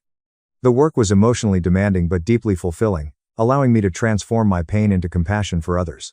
Nearly 3 years after Ethan's death, I sat on our front porch, the one where he'd promised we'd grow old together, watching a summer thunderstorm roll in. The air felt electric with possibility. The betrayal by those I'd trusted most had taught me painful but necessary lessons. That family isn't defined by blood, but by presence. That love is demonstrated through actions, not words. That loss, while devastating, can also be clarifying. Ethan had seen the truth about my parents and Brianna long before I was ready to acknowledge it. His final act of protection, ensuring my financial security and independence, had given me the freedom to rebuild my life on my own terms, surrounded by people who valued me for myself rather than what they could gain. The greatest lesson I learned from losing everything was that I hadn't actually lost what mattered most. Ethan's love remained with me, not just in memories, but in the strength he'd helped me discover in myself, the ability to stand alone rather than accept conditional relationships. The courage to begin again. If you've ever had to rebuild your life after betrayal or loss, I hope my story offers some comfort. True family isn't always who we're born to. Sometimes, it's the people who show up when everyone else walks away. The colleagues who become friends, the arranged brother who becomes a lifeline. The neighbors who bring casseroles not to gain something, but simply because they care. Ethan once told me that the measure of a life well lived isn't in possessions or achievements, but in the love we give freely, expecting nothing in return. By that measure, his short life was richer than most that spanned decades longer. I still miss him every day. But now, when I think of Ethan, my first thought isn't of loss, but of gratitude for the love we shared and the lessons that continue to guide me. If you've made it this far in my story, I'd love to hear about someone who showed up for you when it mattered most. Drop a comment below. Subscribe if you'd like to hear more stories of resilience, and share this with someone who might need to be reminded they're stronger than they know. Remember that even in our darkest moments, we're never truly alone as long as we remain open to the unexpected connections that can become our chosen family. Thank you for listening, and until next time, be the person who shows. My parents chose a concert over my surgery. They smiled until Grandpa asked one quiet question. My name is Claire Bennett. I am 36 years old, a cardiology resident, and a single mother of 4-year-old twins. 3 months ago, I was laying in an emergency room, bleeding internally, following a vehicle accident. My palms shook when I dialed my folks' number. I needed someone to watch Emma and Noah for a few hours as physicians worked to save my life. Instead, I received a text message in our family group chat saying, "You've always been a nuisance and a burden. We have Ariana Grande tickets with Olivia tonight. Figure it out yourself." So I did. From my hospital bed, I called a nanny agency, paid quadruple the cost, and made a life-changing decision. I cut them entirely off. Everything I had been discreetly paying for the past 9 years, including my monthly mortgage payments, health insurance, and auto repairs, was gone. 3 weeks later, I had a tap on the door. Before I tell you who was standing there and what occurred next, please like and subscribe if you like the story. Leave a comment and tell me where you are watching from and what time it is. I enjoy communicating with you all. Now let me take you back to the beginning. Growing up in the Bennett household, I quickly learned that love had a hierarchy system. My older sister, Olivia, was the star. This had always been the case. She was 4 years older, effortlessly beautiful, and exuded a magnetic quality that made our parents light up any time she entered a room. Mom sobbed happy tears as she expressed her desire to pursue fashion design. Dad referred to her as our little visionary. When I mentioned I wanted to be a doctor, Dad nodded. That is practical. That was it, practical. I persuaded myself it did not matter. I buried myself in textbooks, aced every exam, and got into one of the best medical schools in the country. Undergraduate studies last 4 years, followed by 4 years of medical school and 4 years of cardiac residency. The day I graduated from medical school should have been one of the most proud moments of my life. My folks arrived 90 minutes late. "Sorry, sweetheart," Mom replied, not meeting my gaze. Olivia had an emergency appointment with a possible investor. We had to drop her off first. There were no flowers or celebratory dinner, just a brief selfie in the parking lot as they sped away, because Olivia needed emotional support following her meeting. Compare this to Olivia's debut fashion display 4 years ago. The entire family flew to New York, stayed at a 5-star hotel, and had front row seats. Dad shared 21 images on Facebook, with phrases like, "So proud of our talented girl." I received a parking lot shot and a lukewarm, "Congrats, honey." I told myself it made sense, fashion is highly competitive. Olivia needed additional help. Medicine is stable. I could manage things on my own, but I had no idea at the time that my parents' preference was not just emotional, but also financial, and I was the one footing the price. It began 9 years ago, just after I graduated medical school. Dad contacted me one evening, his voice filled with embarrassment. "Claire, we're in a bit of a bind. The mortgage payment is due, and things are tight this month. Could you help us out? Just this once." All of a sudden, I sent $2,650 that night without hesitation. They were my parents. Of course, I'd help. However, this once become every month. The mortgage came first, followed by $900 in monthly health insurance costs. When Dad's firm canceled coverage, there were emergencies, auto repairs, roof leaks, and a new furnace. I've never said no. Not once. When I was pregnant with the twins and their father left during my 5th month, I contacted my parents from the hospital after a scary bleeding episode. I was afraid, alone, and begging for help. "Oh, honey, we wish we could come," Mom replied. "But Olivia is so stressed after her show in Milan. She really needs us right now." They weren't planning to go. Not for birth. Not for the first month, when I was barely sleeping, nursing 2 newborns and studying for my board examinations, but the automatic transfers continued. $2,650 for the mortgage, $900 for insurance, and everything else they required. I maintained a spreadsheet. I'm not sure why. Perhaps part of me needed to see it in black and white. The figures were astonishing. 9 years and $355,000, give or take. I never asked for thanks. I never expected a procession. But I never anticipated to be labeled a burden by those I'd been carrying for nearly a decade. That reckoning was inevitable. I just didn't realize it yet. The collision occurred on Wednesday evening. I was driving home from an 18-hour shift. My eyes were weary, but I was awake enough. The light turned green. I pulled into the junction. I've never seen the truck. It drove 55 miles per hour through the red light. The impact struck my driver's side door. Glass exploded. Metal shrieked. The world whirled and then went black. I awoke inside an ambulance. My abdominal pain was terrible. A familiar face appeared above me. "Claire, Claire, can you hear me?" "Daniel Reed. My hospital employs an emergency physician. We had worked together for 2 years." "Daniel," my voice came out odd and weak. "What's happening?"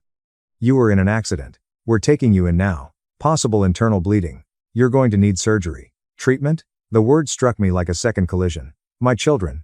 I grabbed his arm. "Emma and Noah are with the babysitter. She leaves at 8. Daniel checked his watch. "It's 7:20. 40 minutes. I had 40 minutes to locate someone to watch my children while the doctors sliced me open. I scrambled for my phone with trembling hands. As I looked up my parents' phone number, blood splattered across the screen. It rang 4 times. "Claire," Dad said, his voice impatient. "We're about to leave. What is it?" "Dad, I need help." The words came out between gasps of pain. "I was in an accident. I'm being taken to the hospital, surgery. Please, I need you and Mom to watch the twins, just for a few hours." There is silence aboard the line. Then, "Hold on." I heard muffled voices. My mother's tone was aggressive and irritated. Olivia laughs in the background. The line became quiet. Then my phone vibrated with an SMS notification. Family group chat. My mother sent me a message. "Claire, you've always been a nuisance and a burden. We have Ariana Grande tickets with Olivia tonight. We've been planning this for months. Figure it out yourself." I did so 3 times. The language did not alter. Dad sent a second message. "You're a doctor. You're used to hospitals. Don't make this into a bigger deal than it needs to be." Then she said, not in words, just a laughing emoji. That was it. That was all I was worth to them. A laughing emoji while I lay bleeding in an ambulance. Daniel was observing me. I hadn't realized he could see my screen until he spoke. "Claire." He spoke carefully. "What did they say?" I could not respond. Something had broken open inside of me, and it wasn't just the internal bleeding. "I need a phone," I muttered. "A phone with internet. Mine's dying." He handed me his without hesitation. I Googled emergency nanny services and discovered one with 24-hour availability. I contacted and conveyed the problem in brief, professional phrases.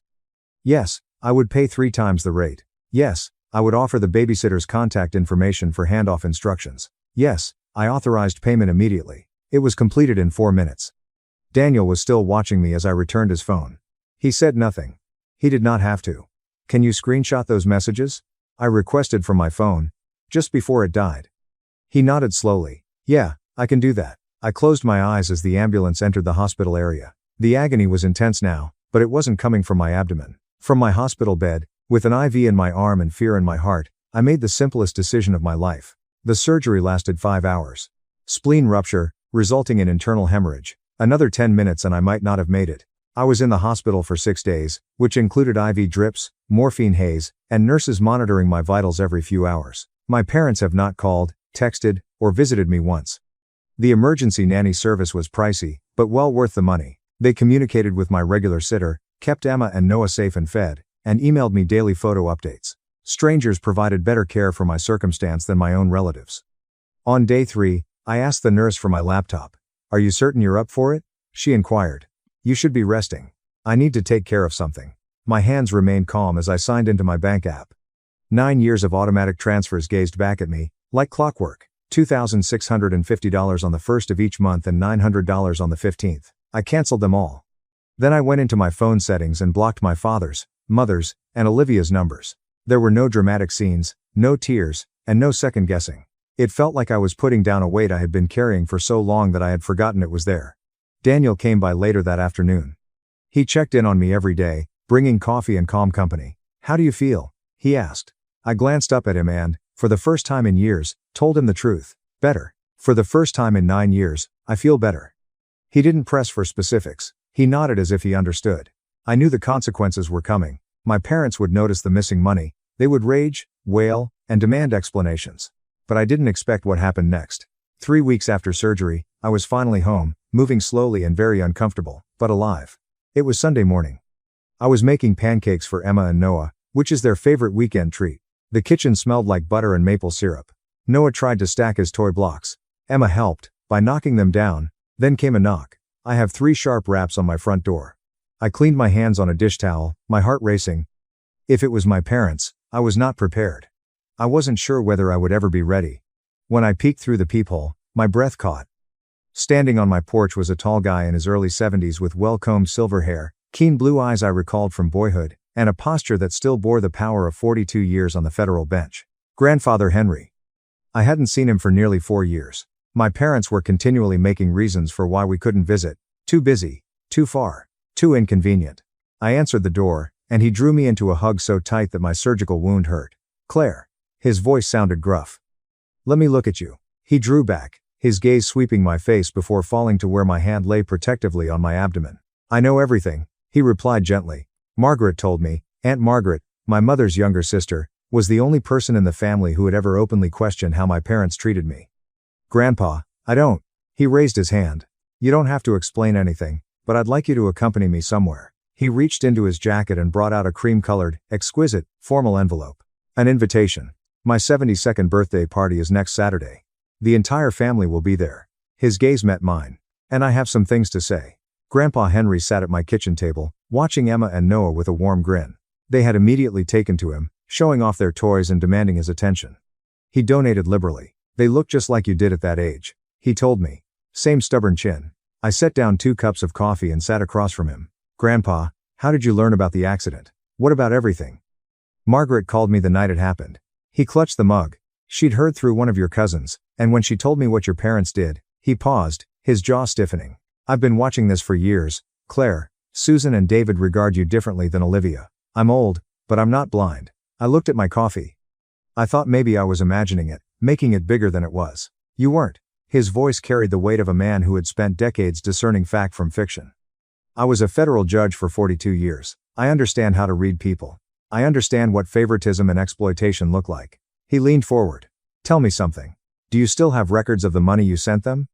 I nodded slowly. "All transfers. 9 years. "Good," he said, sitting back down. "I want you to put together a summary. Every payment, every date, every amount. Because at my birthday celebration, in front of the entire family, I intend for the truth to be revealed." His eyes remained fixed. Not as an attack, not as retaliation, but as facts. And, after 42 years on the bench, I've learned that facts speak for themselves. My hands trembled around my mug. What if they dislike me? The ones that count won't. He grabbed my hand and squeezed it. And the ones who do never deserved you. The following 3 weeks were a flurry of preparation. I printed every bank statement, transfer confirmation, and 9 years of financial documents in chronological order, bound in a plain manila folder. It was mind-boggling to take everything in at once. Month after month, year after year, a torrent of money flows in the same way. Aunt Margaret came 3 days before the party. She was 55, sharp-tongued, and had always been the family's black sheep, refusing to pretend everything was okay. She flipped through the folder, her expression becoming darker with each page. $395,000, she replied bluntly. Claire, do you know what this is? I understand. This is more than most people earn in 8 years of full-time employment. She placed down the folder. And they called you a burden. I flattened my palms against the kitchen counter. Aunt Margaret, I do not want to destroy the family. I just want people to see and acknowledge what I've done. You're not destroying anything. She stood and rested her hand on my shoulder. You're simply stopping the falsehood. They constructed their comfortable life around your silence. You don't have to keep giving them that. I agreed, my stomach churning with fear. What if everyone is on their side? Somebody might. Family is complicated. She shrugged. However, your grandfather wields considerable power. And, more significantly, you know the truth. That evening, I received a text from a cousin I had scarcely spoken to. I heard you and your folks had a falling out. Olivia has been telling everyone that you have been acting unpredictable since your accident. I just wanted to let you know. I gazed at the message. They were already manipulating the story, presenting me as unstable, and preparing their defense before I arrived. I didn't want to fight, but it appeared they were bringing one regardless. Grandpa Henry's house was a colonial estate on 4 acres of manicured property, with white columns and a wraparound porch that exuded old money and quiet authority. I drove into the circular driveway, my hands tense on the driving wheel. Emma and Noah were in their vehicle seats, chatting about the large house and the balloons visible through the windows. Over 45 automobiles lined the premises. The entire family was here. I chose a modest blue outfit that was professional yet understated. I was not here to cause a scene. I was here to speak the truth. The folder was inside my bag. Inside, the celebration was already well underway. Waiters circulated champagne. A string quartet performed in the corner. Crystal and silver glinted in the light of the chandelier. I spotted them right away. My parents stood near the fireplace, Dad wearing his nicest suit and looking distinguished. Mom, dressed in a cream outfit, was giggling at something someone said. They spotted me at the same time. Mom's chuckling stopped. Dad's face became hard. For a long time, neither of us moved. Then Olivia appeared. My sister slipped over in a fancy gown that probably cost more than my monthly student loan payment. Her grin was flawless. Her eyes were icy. Oh, Claire, she air-kissed my cheek. You made it. We've heard about your accident. Nothing too bad, I hope. I maintained a steady stare on her. A ruptured spleen with internal hemorrhage. I nearly died. Her smile flashed. Mom said it was just a fender bender. Mom wasn't there. I moved Noah to my other hip. None of you were. Olivia's composure crumbled for a split second. Then she recovered, touching my arm with fake pity. You look terrific now, that's all that matters. She drifted away, but I felt the first rumble of thunder. It was merely the beginning. The attack occurred 30 minutes into the celebration. I was getting fruit punch for the twins when I heard Olivia's purposefully loud voice echoing around the room. I'm really worried about Claire. She was speaking to a group of aunts and cousins at the dessert table. She was deeply touched by the accident. She has been saying the craziest things. Cut off all communication with Mom and Dad for no reason. I turned my back, yet each phrase landed like a little knife. Mom joined in, wiping her eyes with a handkerchief. We have tried everything. She will not answer to calls or texts. I suppose she's having a breakdown. Poor thing. Someone mumbled. She's always been the sensitive one, Olivia explained. Do you remember how dramatic she was as a teenager? I suppose the stress of being a single mother has simply been too much. I felt eyes on me, pitying glances, and muttered concerns. I didn't say anything. I simply handed Noah his juice cup and smoothed Emma's hair. Aunt Margaret appeared beside me, her voice low and furious. They have been laying the groundwork all week, calling relatives and planting seeds. They know something is coming, and they are attempting to discredit you first. I understand. Are you all right?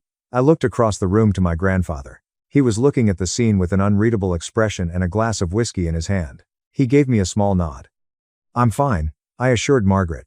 Let them talk. Suddenly, the room became quiet. Someone clinked their glass. Grandpa Henry rose from his seat.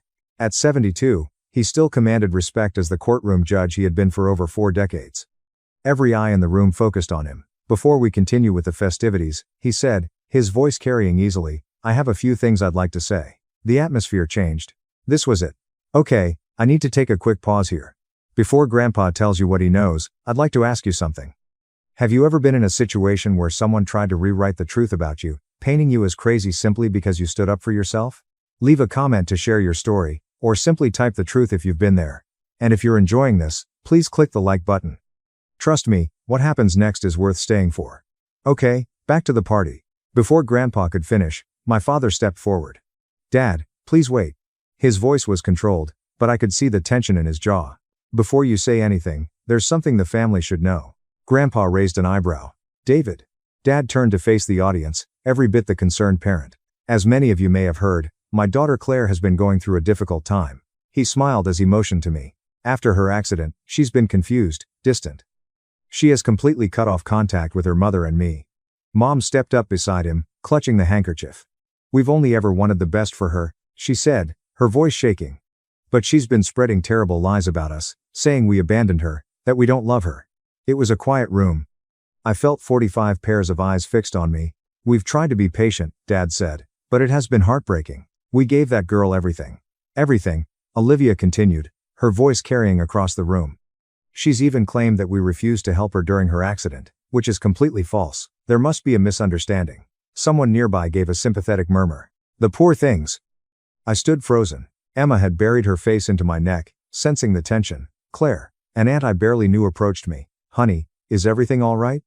Your parents are extremely concerned about you. I opened my mouth to respond, but no words came. Then Grandpa Henry's voice rang through the room like a gavel. Have you finished, David? The question was quiet, even mild, but everyone in the room could hear the steel underneath.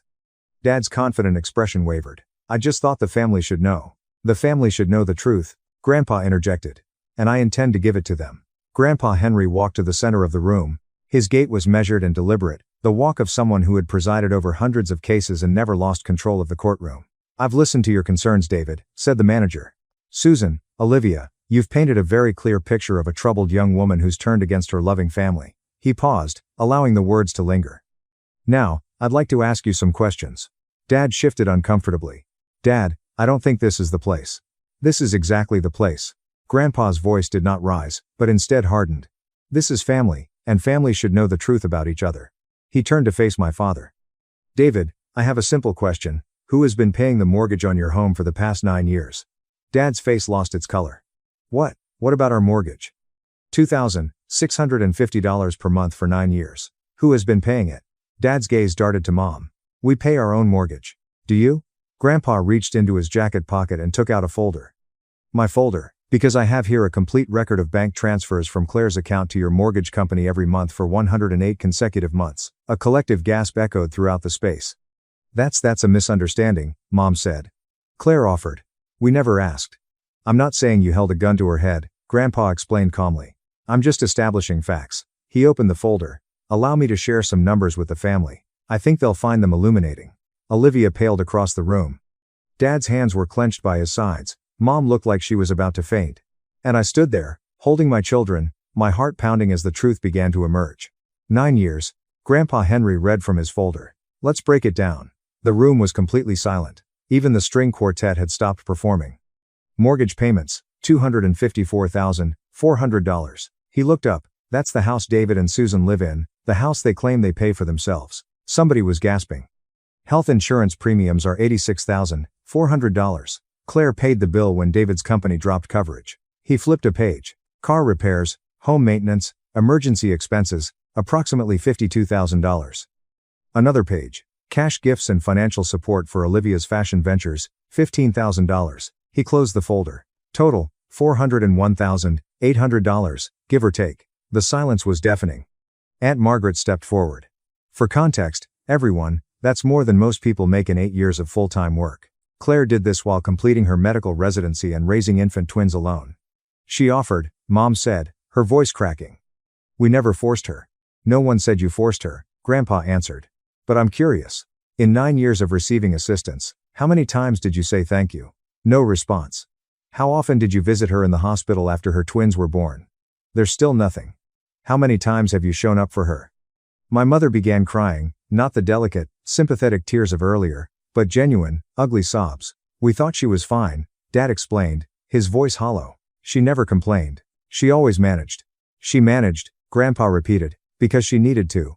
Because you taught her that her needs were not important. An uncle in the back shook his head. Jesus and David. Nearly $400,000, and you called her a burden. Dad flinched as if struck. But Grandpa wasn't done. There's one more thing the family should hear, Grandpa said. He pulled out his phone and adjusted his reading glasses. 3 months ago, Claire was in a serious car accident. She was bleeding internally and was taken to emergency surgery. From the ambulance, she phoned her parents. Her children were at home with their babysitter, who was about to leave. She needed someone to look after them for a few hours. He paused and looked directly at my parents. This is the text message she received in response from Susan. I'll read it precisely. He cleared his throat. Claire, you have always been a nuisance and a burden. We have Ariana Grande tickets with Olivia tonight. Figure it out for yourself. The room erupted. Oh my God, someone breathed. That's not, you're taking it out of context, Olivia insisted desperately. There is no context, Aunt Margaret retorted. That makes abandoning your daughter during a medical emergency acceptable. We didn't know it was serious, Dad exclaimed. Did you ask? Grandpa's voice cut through the chaos. Have you called her back? Did you visit the hospital? There's silence. The answer, for those wondering, is no, no, and no. A woman I recognized as a distant cousin took a step away from my parents, her face twisted with disgust. Several others followed. My mother was sobbing uncontrollably now. I didn't mean it that way. I was frustrated. You didn't think your daughter would die. Grandpa finished, because you never thought about her at all. He turned to face the room. I am not asking anyone to pass judgment. I am simply presenting facts. What you do with them is entirely up to you. He finally looked at me with soft eyes. Claire, do you have anything to say? I hadn't planned on speaking. I'd come here expecting Grandpa to handle everything, and let the facts speak for themselves, while I stood silently in triumph. But as I looked around the room, at my crying mother, my shell-shocked father, and my sister's crumbling facade, I realized I still had something to say. I handed Noah to Aunt Margaret and moved forward. I didn't come here for vengeance. My voice was more composed than I had expected. I came here because Grandpa invited me, and I've been living with an unreal version of my family for the past 36 years. A version in which I was the strong, dependable, and self-sufficient person. I looked at my parents. I believed you when you said Olivia needed more help because her industry was more difficult. When you said I could handle things on my own, I believed you, and I tried to be who you needed me to be. A tear rolled down my cheek, but I didn't wipe it away. But that night in the ambulance, bleeding and terrified, I finally realized. I wasn't strong with you. I was convenient. I was unreliable. I was exploitable. And no matter how much I gave, it would never be enough to make you see me as you see her. Several family members had moved closer to me. An aunt touched my arm. A cousin nodded, tears in his eyes. My father started speaking. Claire, I'm not finished, I interrupted him. I don't hate you, I replied quietly, but I can't keep pretending everything is fine. I can't keep buying love that should have been free, an uncle across the room told my father. How could you, David? You've been living off your daughter the entire time, treating her like she's nothing. The room turned. I could feel it. So what happens now? Dad's voice sounded desperate. You have humiliated us in front of the entire family. Are you happy? I shook my head slowly. I am not happy, Dad. None of this makes me happy. I took a breath. But I am not sorry, because this is not about humiliation. It's all about honesty. For the first time in 9 years, our family understands the truth. Not your version, not Olivia's spin. The truth. Olivia tried again. This is ridiculous. You're acting as if we were monsters. We are your family. Families help each other. You're correct, I replied, turning to face her. Families help each other. So where were you while I was pregnant and alone? Where were you when I was raising newborns and studying for the boards? Where were you while I was bleeding out in an ambulance? She had no response. I looked back at my parents. From now on, I will not be sending money. Not because I can't afford it, but because financial support should be a gift, not an obligation, and it should flow both ways in a family that genuinely cares for one another. My mother reached for me. Claire, please. I'm also not cutting you off forever, I added.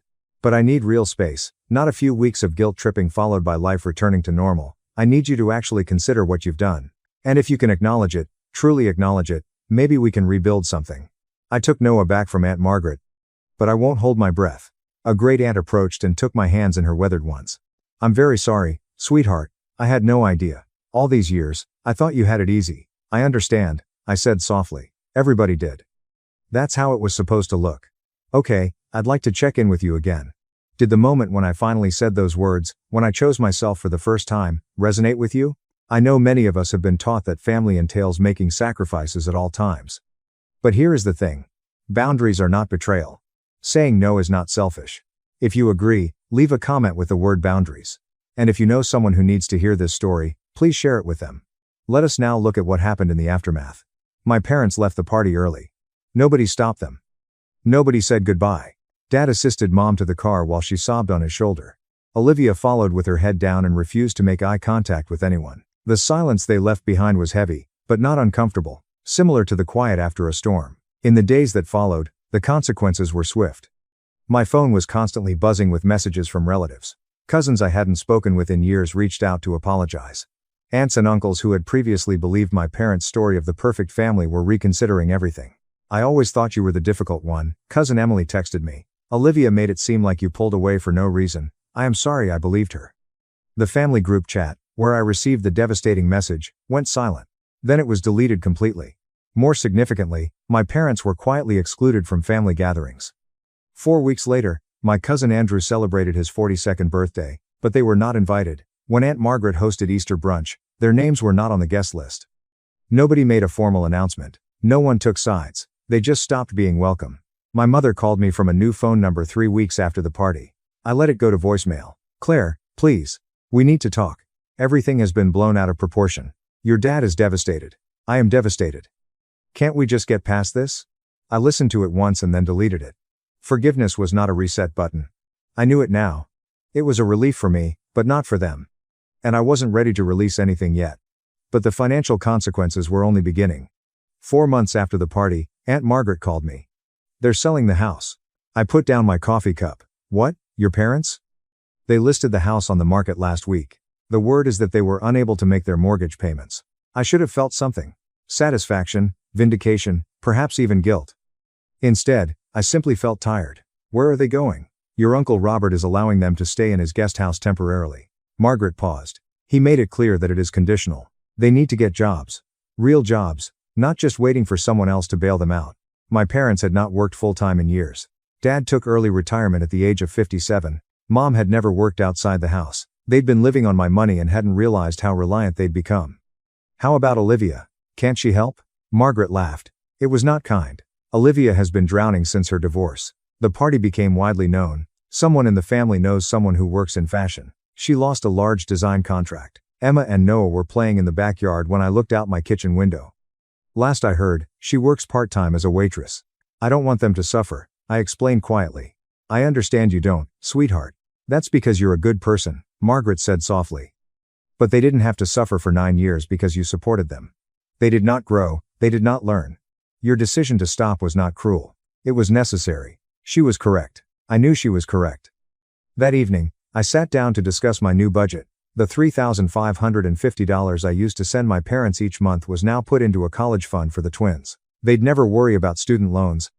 They'd never bear someone else's burden like I had. That seemed fair enough. The call arrived on a Tuesday night, 7 months after Grandpa Henry's party. I was putting the twins to bed when my phone rang with an unknown number. Normally, I would ignore it, but something compelled me to respond. "Claire." Olivia's voice was different and smaller. The polished confidence that had always defined her had vanished. "Olivia, please don't hang up." Olivia took a shaky breath. "I know I don't deserve your time, but I need to say something." I sat down at the edge of my bed. "I'm listening. I'm sorry." The words cracked. "I'm very sorry for everything. I apologize for how I treated you and what I said. For laughing at that text message while you were..." Her voice cracked. "I laughed as you were dying. What kind of person would do that?" I waited. I did not know. She continued to discuss the money. "Not all of it. I knew Mom and Dad were struggling, but I assumed they were managing. I hadn't realized it was you for 9 years." "Claire, how didn't I know? Have you ever asked?" There's silence. "No," she whispered. "I didn't, because I didn't want to know. I liked being the favorite. I liked that everything came easy for me." She laughed bitterly. "Nothing's easy anymore. I heard about the contract. Yeah, turns out your reputation matters in this industry. Funny how that works." We sat in silence for a moment. "I'm not asking for money," she finally said, "or forgiveness. I just wanted you to know that I see it now. What I was, what Mom and Dad did, I see all of it." I took a deep breath. "Then start from there. Stand on your own feet. Be better." "Yeah." Her voice was thick with tears. "I'm trying." "Good." I hung up. And for the first time, I felt something like hope. 7 months after that call, 4 months after the accident that changed everything, I stood in my new apartment watching the sun set through the windows. It wasn't big. 2 bedrooms, 1 bathroom, a small kitchen, but it was 6 minutes from the hospital, in a good school district, and most importantly, it was mine. No mortgage payments to parents who didn't appreciate them. No insurance premiums for people who called me a burden. Just rent, utilities, and a college fund growing steadily every month. Emma and Noah were at Grandpa Henry's house for the afternoon. He'd become a fixture in our lives over the past year. Every Sunday, he'd pick them up for adventures, the zoo, the park, ice cream that I pretended not to know about. "They're good kids," he told me once. "You're raising them right." That meant everything. Aunt Margaret had become more than family. She was a friend. We had dinner together twice a month. She'd helped me navigate the emotional aftermath of the party, of setting boundaries, of learning to prioritize myself. "You know what I admire about you?" she said recently. "You didn't become bitter. A lot of people would have. You had every right to. What would be the point?" I'd replied. "Bitterness is just drinking poison and expecting someone else to get sick." As for my parents, we hadn't spoken directly, but I knew from family whispers that they were still at Uncle Robert's. Dad had gotten a part-time job at a hardware store. Mom was doing bookkeeping for a local church. They weren't thriving, but they were surviving. Some days, I wondered if they thought about me, if they missed me, if they regretted anything. But those weren't my questions to answer. I'd spent 36 years carrying their weight. It was finally time to put it down. If you've made it this far, I want to leave you with something. Not advice. I'm not qualified to tell anyone how to live their life, but maybe a reflection, a lesson I learned the hard way. For 36 years, I believed that love was something you could earn, that if I just gave enough, sacrificed enough, asked for nothing in return, eventually the people who were supposed to love me would see my value. I was wrong. Love isn't a transaction. It's not a reward for being useful. And no amount of money, time, or energy can buy something that should have been freely given from the start. The family I have now, Grandpa Henry, Aunt Margaret, friends like Daniel who showed up when my own parents wouldn't, they didn't love me because of what I could provide. They loved me because of who I am. That's the difference. And it took almost dying on an operating table to understand it. I don't know what happens next with my parents. Maybe someday, they'll truly change. Maybe they'll reach out with genuine remorse, ready to rebuild something real. If that happens, I'll consider it, but I won't wait for it. I won't shape my life around the hope of something that may never come. My life is mine now, my energy, my resources, my love. And if the people who raised you call your self-respect betrayal, then maybe they never deserved your loyalty in the first place. To anyone out there carrying a weight that was never yours to bear, it's okay to put it down. It's okay to choose yourself. You're not selfish. You're not ungrateful. You're not a burden. You're finally free. Thank you so much for staying with me through this story. If it resonated with you, please hit that like button and subscribe. It means the world to me. I want to hear from you. Have you ever had to draw a boundary with family? How did it change your life? Drop your thoughts in the comments. And if you want more stories like this, stories about standing up for yourself and finding your voice, check out the video in the description. I think you'll love it. Until next time, take care of yourself. You deserve it.